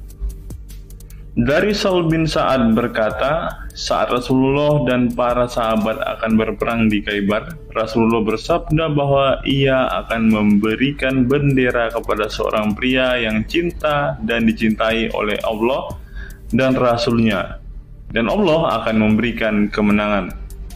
Rasulullah mencari Sayyidina Ali, akan tetapi para sahabat mengatakan bahwa Ali sedang mengalami sakit mata.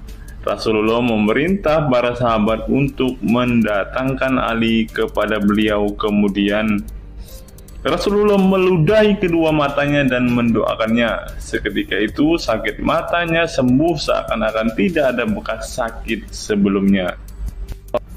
Kemudian sahabat Talq bin Ali mengaku pernah digigit kalajengking di kakinya. Lalu Nabi meludahi kakinya dan mengusapnya. Seketika hilang sakit dan berhenti darahnya keluar. Talq bin Ali mengatakan, aku digigit oleh kalajengking ketika aku di dekat Nabi Muhammad, lalu beliau meludahi kakiku dan mengusapnya. Yang kedua, rambut beliau membawa berkah. Sahabat Khalid bin Walid radhiyallahu anhu tak pernah kalah di medan perang. Di setiap perang, Khalid selalu meraih kemenangan dan membuat nyali musuh ketakutan. Ternyata penyebabnya tak lepas dari keberkahan rambut Nabi Muhammad yang selalu dia bawa ketika perang. Rambut beliau juga dijadikan sebagai obat bagi orang sakit. Yang ketiga, keringat Nabi Muhammad menjadi minyak wangi. Anas bin Malik menceritakan keberkahan keringat Nabi Muhammad sebagai minyak wangi. Beliau mengatakan, Nabi masuk ke rumah kami dan beliau qailullah, tidur siang di tempat kami. Ketika tidur itu Nabi berkeringat, kemudian ibuku datang membawa botol dan keringat Nabi Muhammad ditampung ke dalam botol itu. Kemudian ketika Nabi bangun dari tidurnya, beliau bertanya kepada ibuku, wahai Ummu Sulaim, apa yang sedang engkau perbuat? Ummu Sulaim mengatakan, ini keringatmu wahai Rasulullah, aku jadikan minyak wangi dan ini adalah minyak wangi yang paling wangi. Yang keempat, tidak memiliki bayangan. Asyadid Muhammad bin Alawi Al-Maliki dalam kitabnya Mafahim Yazid Antus Hahaha menyebut di antara kekhususan Nabi Muhammad adalah tidak memiliki bayangan. Karena memang beliau adalah cahaya dan cahaya tidak pernah memiliki bayangan. Nabi tidak memiliki bayangan meskipun ada sinar matahari. Ini didukung oleh doa Nabi yang meminta kepada Allah untuk dijadikan sebagai cahaya. Hal ini disebutkan oleh Imam Muslim dalam hadis yang menjelaskan tentang bacaan Nabi dalam doa sujudnya. Ya Allah, jadikanlah di dalam hatiku cahaya, di pendengaranku cahaya, dalam penglihatanku cahaya, di sebelah kananku cahaya, di sebelah kiriku juga cahaya, di depanku cahaya, dan di belakangku cahaya, serta di atasku cahaya, juga di bawahku cahaya, dan jadikanlah untukku cahaya. Dalam riwayat lain juga disebutkan, jadikanlah aku cahaya. Yang kelima, tidak pernah menguap.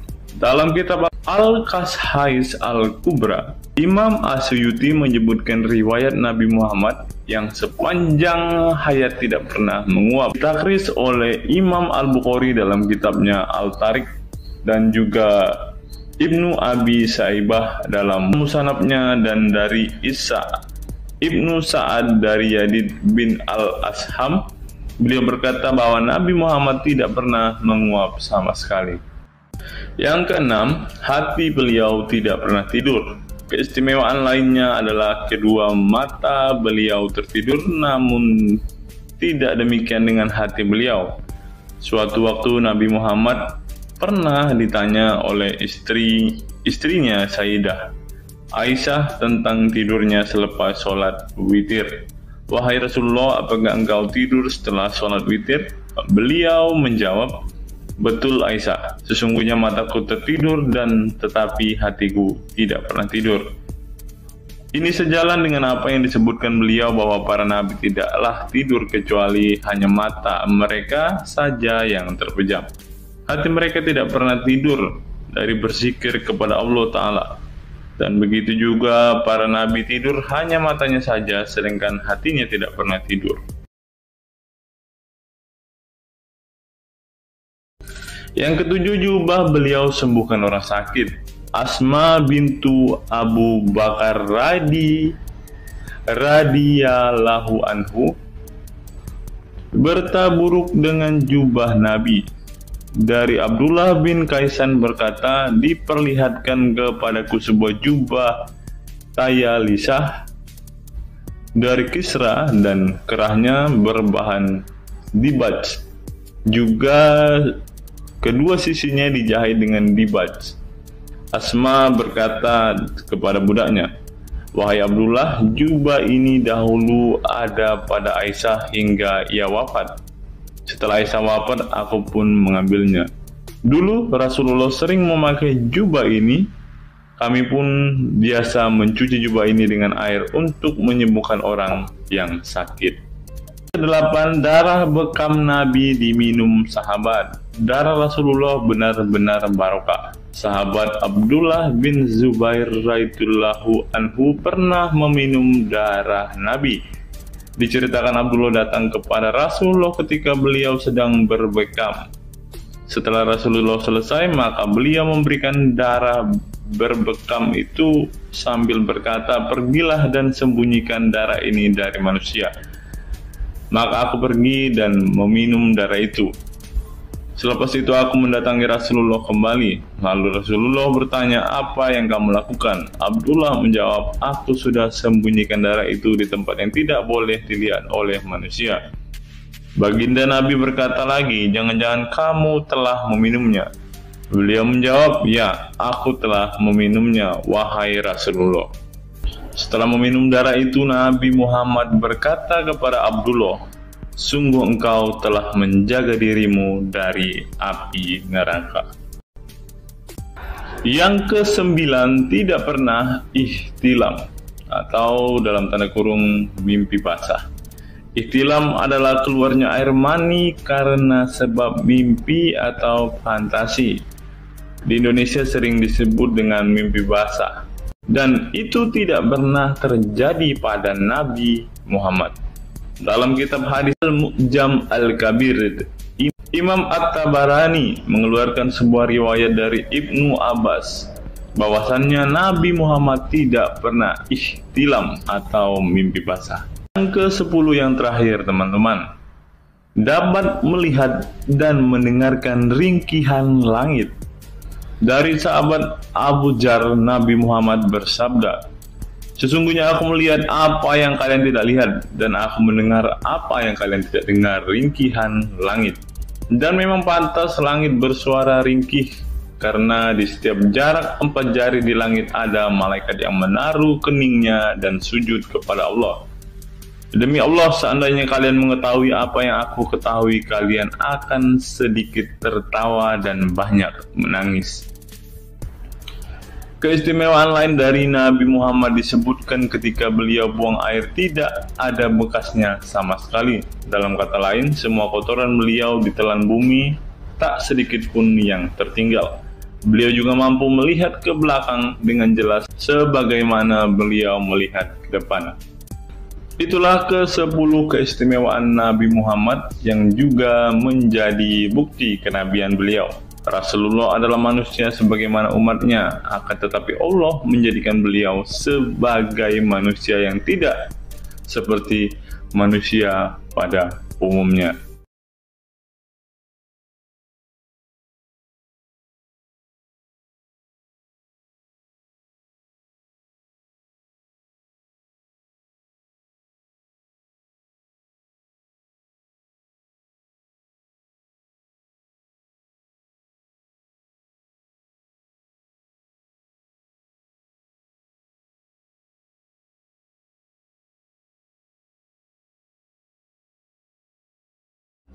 Hari ini kita akan menyimak sebuah kisah yang saya kutip dari sebuah artikel yang akan menggemparkan kita semua.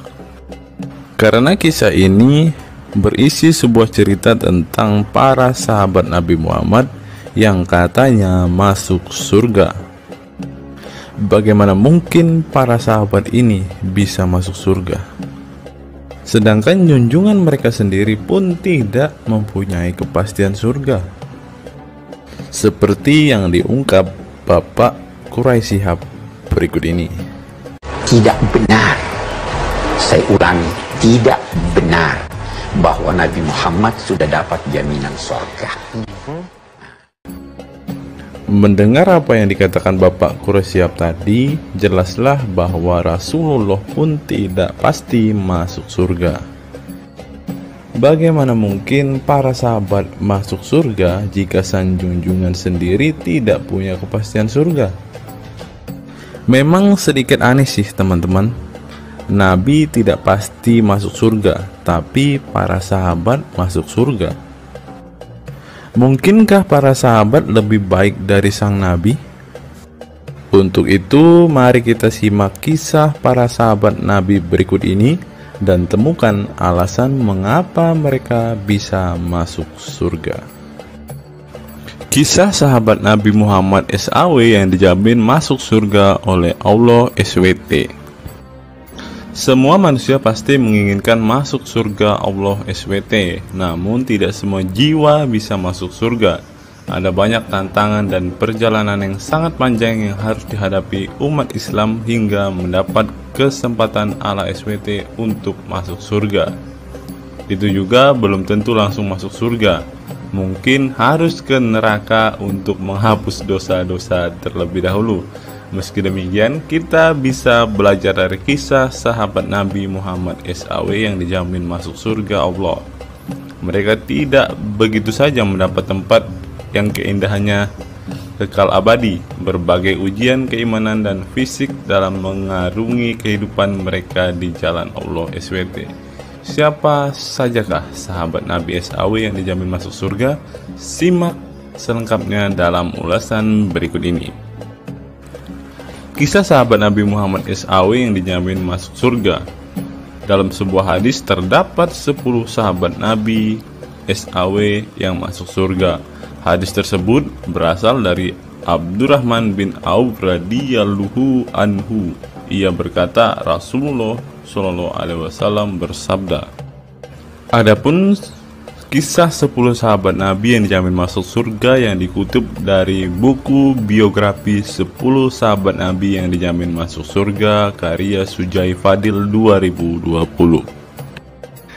Yang pertama, Abu Bakar As-Siddiq.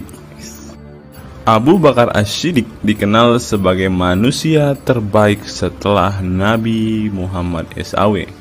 Beliaulah orang pertama yang beriman kepada Nabi SAW, menemaninya dan membenarkan perkataannya.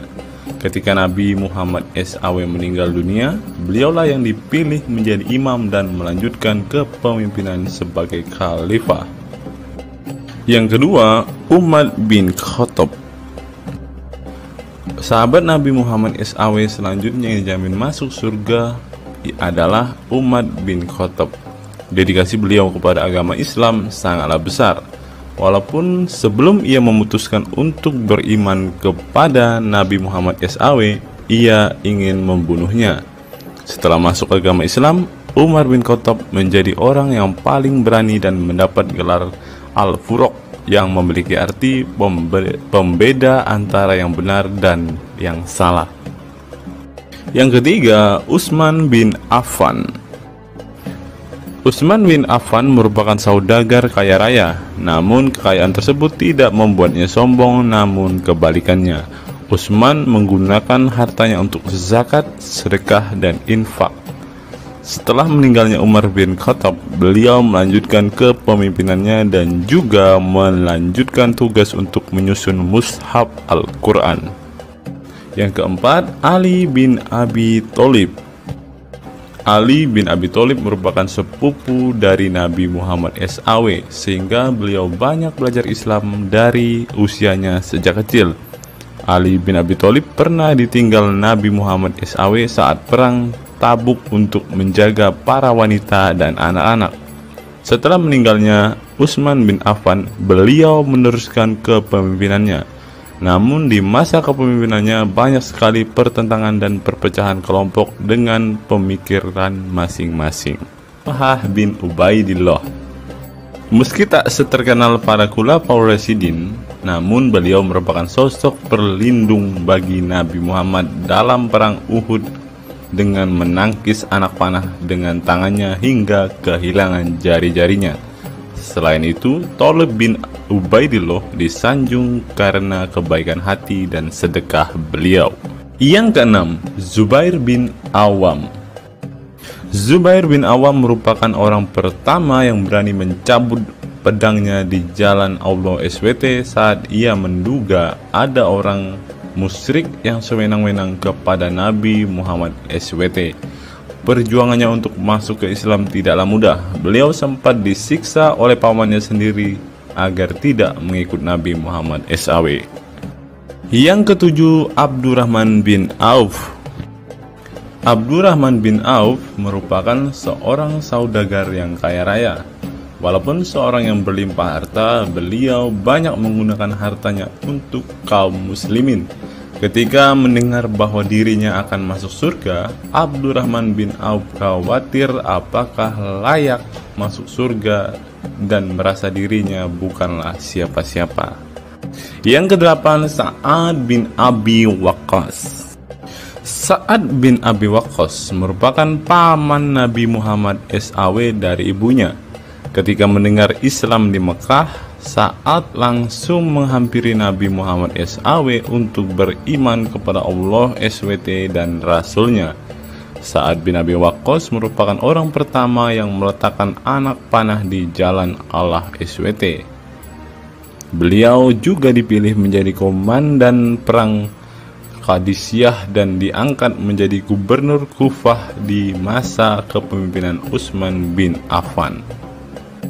Yang kesembilan, Sa'id bin Zaid. Apabila seseorang yang mampu membuat Umar bin Khattab yang keras bisa masuk ke dalam Islam, beliau adalah Sa'id bin Zaid dan istrinya Fatimah bin Khattab.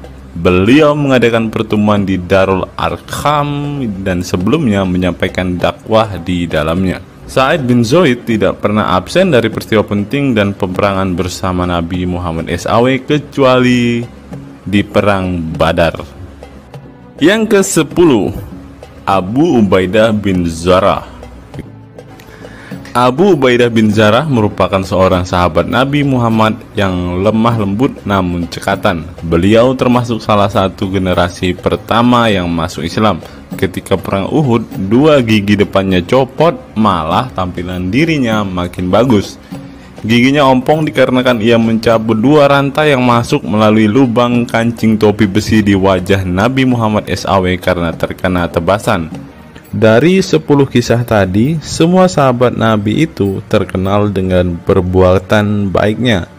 Apakah standar umat muslim masuk surga adalah dengan berbuat baik? Perbuatan baik tentu tidak dapat menyelamatkan. Seorang ustadz pernah berkata seperti ini, mengantarkan kita masuk ke surga itu bukan amal perbuatan kita. Kita semua masuk ke dalam surga Allah kelak itu lantaran mendapat anugerah dari Allah dan mendapat rahmat dari Allah. Jadi bukan karena amal ibadah kita. Apa tanggapan teman-teman setelah menyimak kisah ini?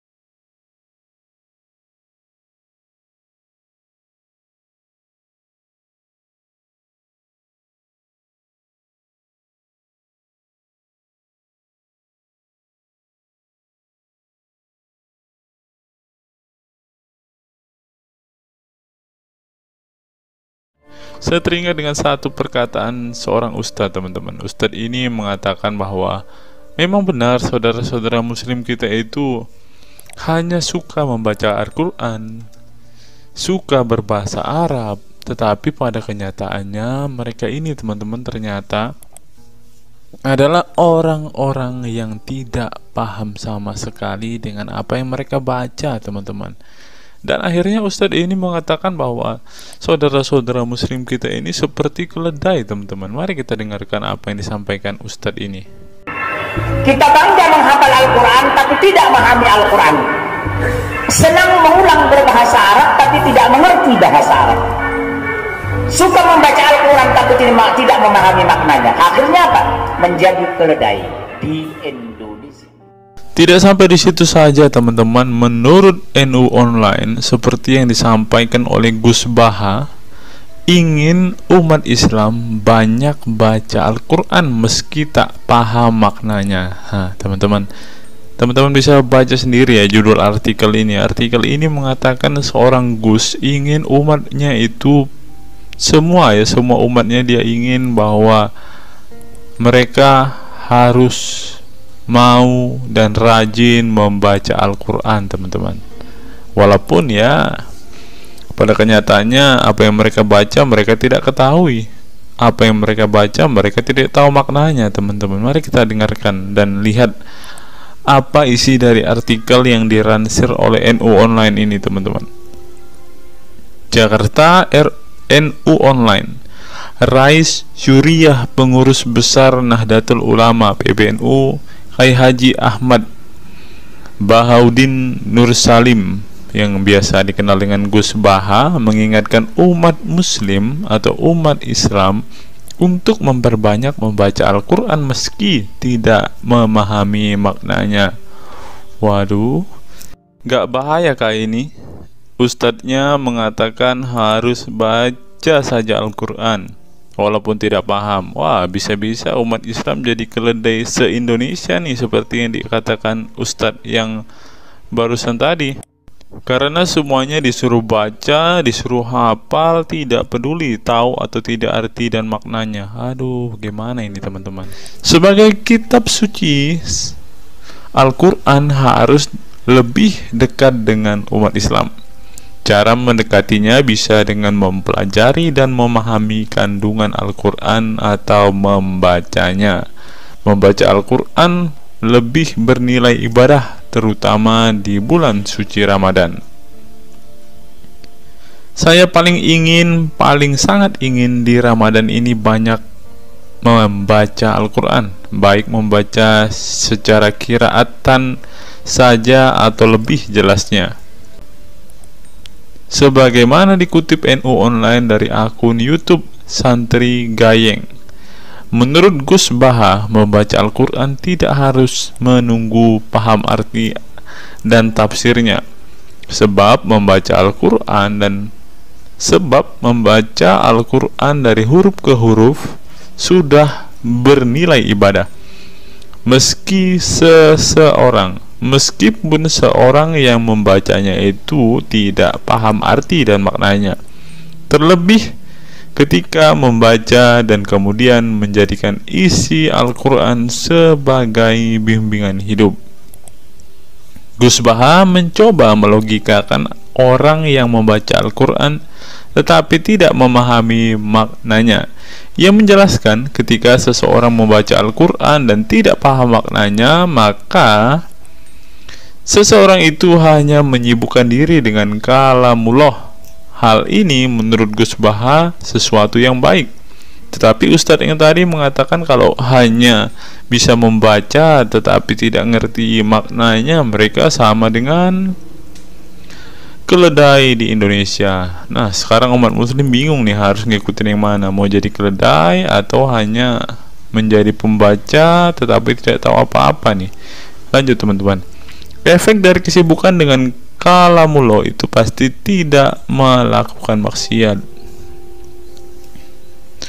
Tetapi kalau kita melihat ya, kalau ada satu contoh kasus yang terjadi di pesantren kemarin kan teman-teman, di artikel yang kita baca sebelumnya, bahwa kejadian atau hal yang bersangkut paut dengan maksiat ini terjadi di dalam pondok pesantren teman-teman. Bagaimana ini Gus Baha?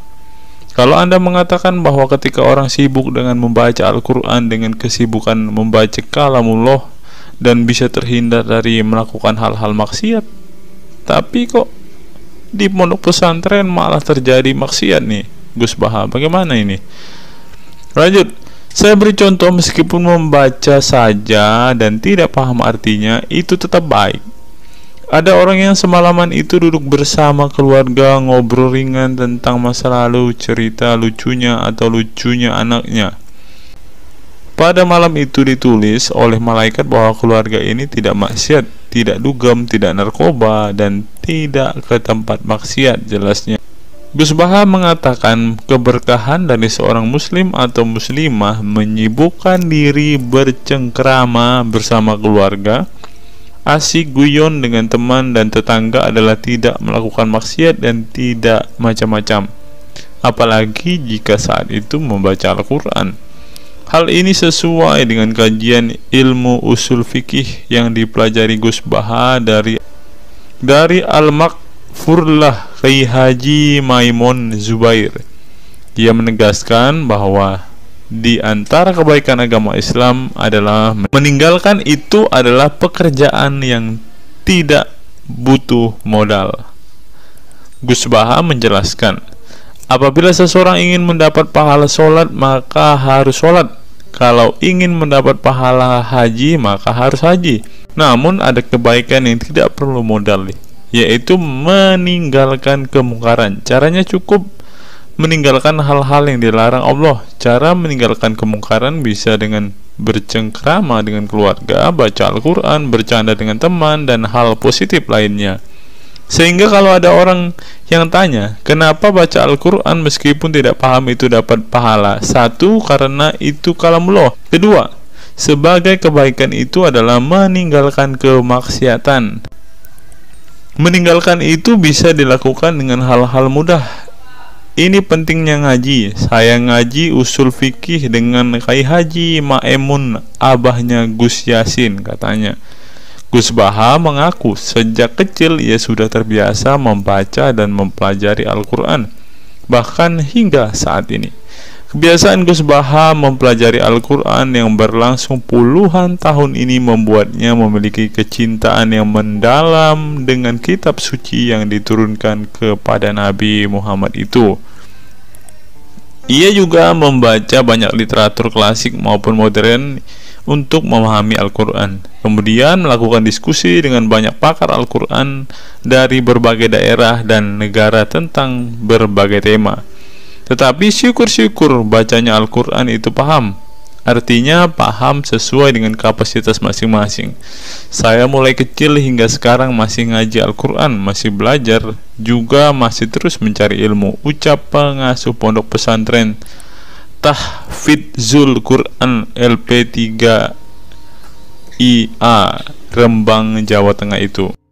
Nah teman-teman, setelah mendengarkan apa yang dikatakan Ustadz Munzir Situmorang dan juga Gus Baha ini, Taulah kita sekarang mengapa ketika ada debater Islam yang berdebat dengan saudara-saudara apologet Kristen kita, mereka tidak paham sama sekali dengan Quran mereka, dengan hadis mereka, karena ya seperti ini teman-teman. Membaca Al-Quran, menghafal Al-Quran itu adalah sebuah ibadah bagi kepercayaan mereka teman-teman.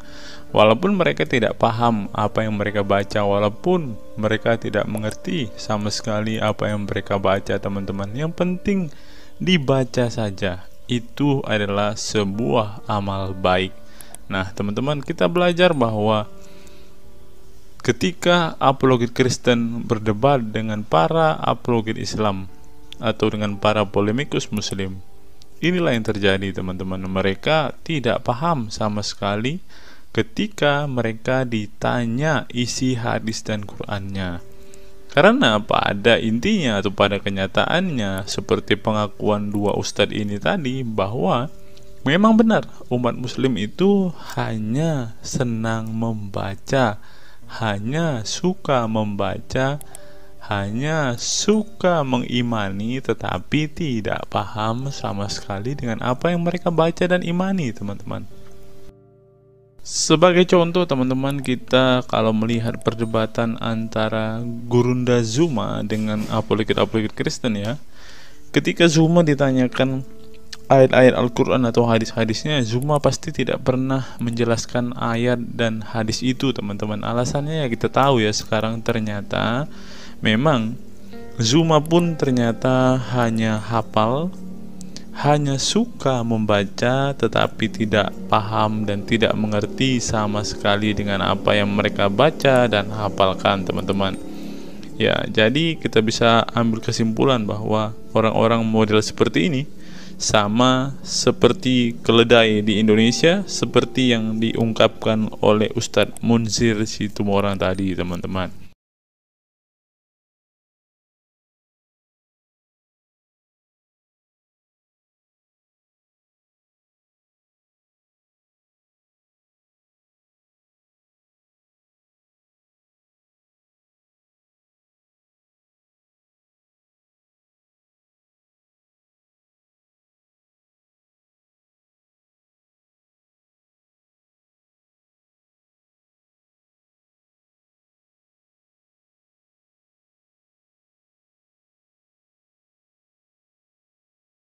Fenomena pemurtadan dan kelompok Islam radikal. Sejumlah sarjana Islam mengemukakan hukuman seorang murtad adalah hak prerogatif Tuhan, bukan wewenang manusia. Masalah pemurtadan selalu menjadi isu penting dalam sejarah wacana keislaman. Dalam Islam, tindakan atau sikap seseorang muslim meninggalkan agama Islam, baik dengan perkataan maupun dengan perbuatan, disebut dengan ridah atau irtidad dalam bahasa Arab. Dan orang muslim yang melakukan tindakan ini disebut murtad. Nah, seperti yang dikatakan oleh Yakut tadi teman-teman, dengan mengatakan toa itu seperti gonggongan anjing, dia sudah murtad teman-teman. Itulah sebabnya saudara-saudara muslim menganjurkan dia untuk istighfar dan mengucapkan 2 kalimat syahadat kembali. Lanjut. Seorang dikatakan murtad belum tentu mereka pindah atau konversi ke agama baru. Bisa juga mereka kemudian memilih untuk tidak beragama, menjadi sekuler, ateis, agnostik, dan lain sebagainya. Masalah pemurtadan ini bukan hanya diskursus dan fenomena eksklusif dalam Islam saja, tetapi juga dalam agama-agama lain ya. Ada banyak pendapat di kalangan sarjana muslim tentang status ridah dan bagaimana seharusnya memperlakukan seorang murtad. Ada yang berpendapat ridah adalah masalah kepolitikan, bukan masalah teologi keagamaan, sehingga orang yang keluar dari Islam murtad tidak perlu dikenai hukuman apapun, termasuk hukuman pembunuhan. Karena itu akan bertentangan dengan doktrin Islam dan Al-Quran yang menggaransi kebebasan bagi seseorang untuk beriman dan beragama atau tidak beriman dan tidak beragama. Bagi mereka, Sejarah hukuman pembunuhan bagi orang-orang yang keluar dari Islam lebih mengacu pada fenomena dan alasan sosial politik belaka. Dengan kata lain, kata murtad bagi mereka mengacu pada pengertian pembangkangan politik ketimbang pemberontakan teologis. Tak ada konsensus mengenainya. Tetapi ada pula yang berargumen bahwa masalah pemurtadan adalah masalah teologi keagamaan, sehingga orang yang mendeklarasikan diri keluar dari Islam harus dihukum bunuh seperti yang dipraktikkan oleh generasi Islam pasca wafatnya Nabi Muhammad. Menariknya, sejumlah sarjana Islam terkemuka, baik klasik maupun kontemporer, baik Sunni maupun Syiah, sebut saja seperti Muhammad bin Ahmad al-Saraki, Abu al-Walid al-Baji, Ibrahim al-Naqi, Ibnu al-Human, Buharuddin al-Mahinani hingga Ali Goma, Husin Ali Mutazir, Zafir Ahmad Gamidi, dan Torik Ramadan menyatakan tidak ada konsensus dari para ulama tentang hukuman bunuh bagi seorang murtad. Mereka juga menegaskan bahwa hukuman seorang murtad adalah hak prerogatif Tuhan, bukan wewenang manusia. Nah, sekarang kalau kita melihat, ada seorang ustadz mengatakan, siapa namanya itu, Abdul Somad bilang, bagi yang murtad darahnya halal. Nah, gimana ya dengan Abdul Somad ini, teman-teman? Dia sudah tidak menghidupi apa yang diajarkan oleh pendahulu-pendahulunya, teman-teman. Lanjut, masalah sejarah dan fenomena pemurtadan dalam Islam ini dengan baik dikupas oleh Abdullah Said dalam Freedom of Religion, Apostasy and Islam, atau Taha Jabir Al-Wani dalam Apostasy in Islam, Historical and Scriptural Analysis.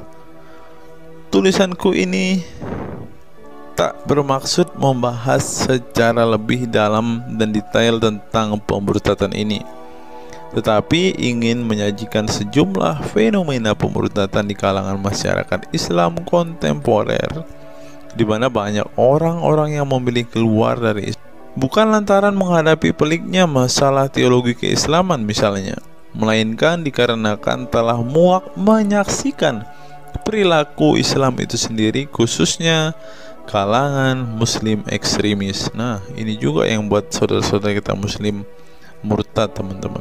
Nggak tahu ya Abdul Somad termasuk orang yang Islam atau muslim yang ekstremis atau enggak ya, karena dia bilang siapa yang murtad darahnya halal. Bisa jadi Somad salah satu Islam ekstremis. Berikutnya, faktor trauma.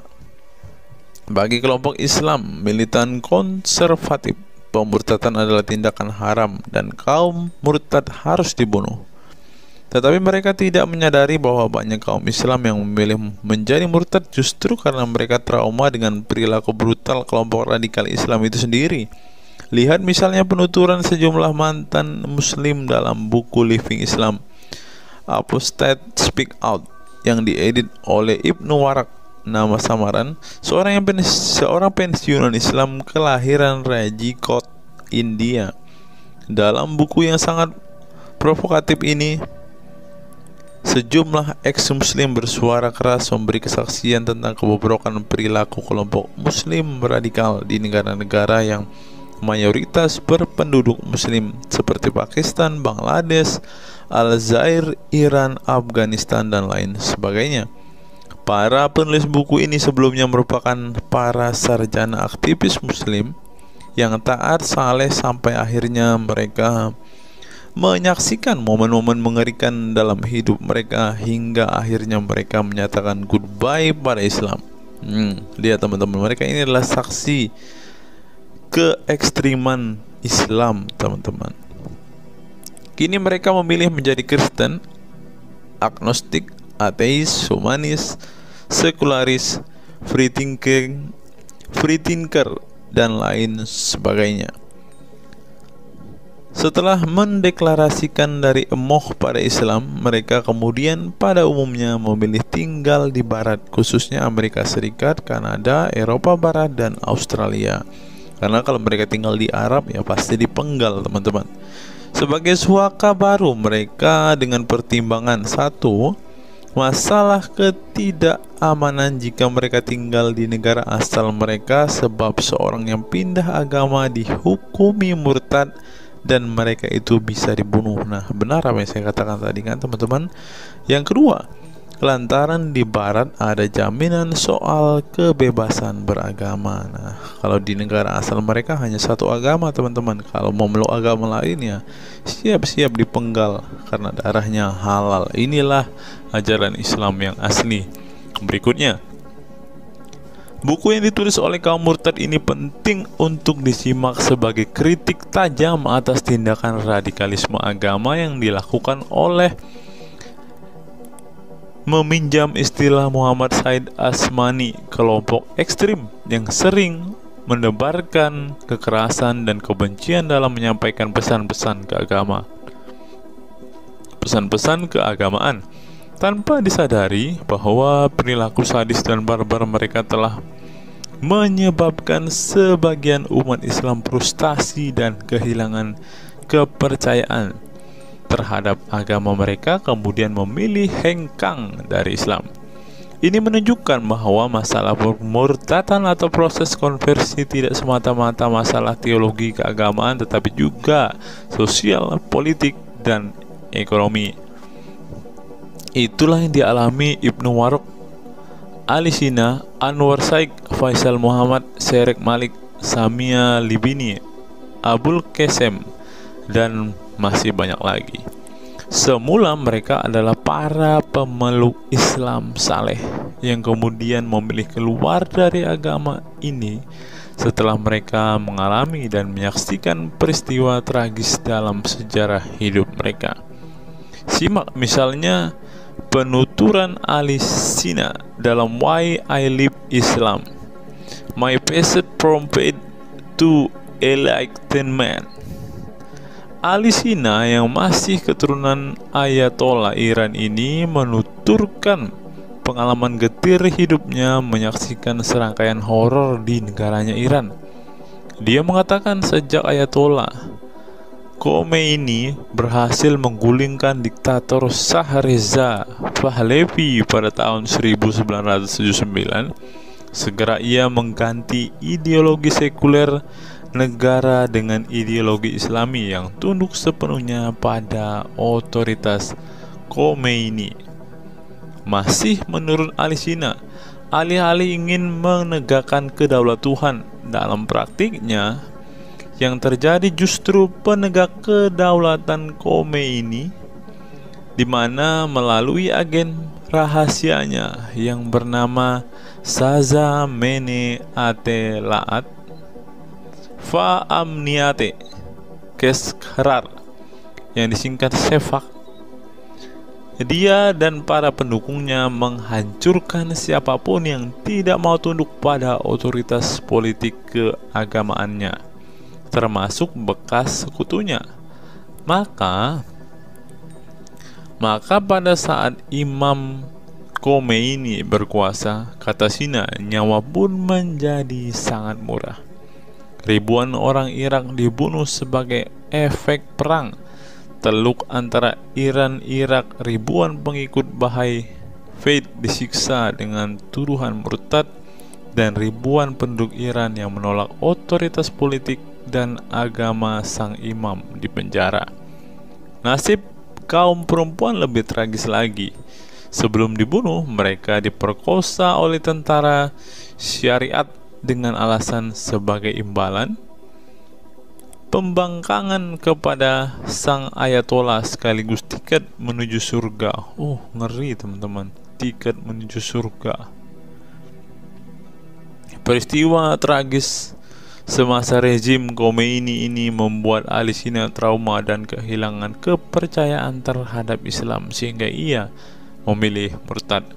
Sekarang ia mendirikan Faith Freedom Foundation untuk mengadvokasi orang-orang yang ingin meninggalkan Islam. Selain Ali Sina, pengalaman getir juga dialami oleh Abul Qasem Bangladesh, Syarek Malik Pakistan, Anwar Saik Pakistan Bertain, Nadia dari Maroko, Samia Libina dari Tunisia, Azad dari India, dan masih banyak lagi.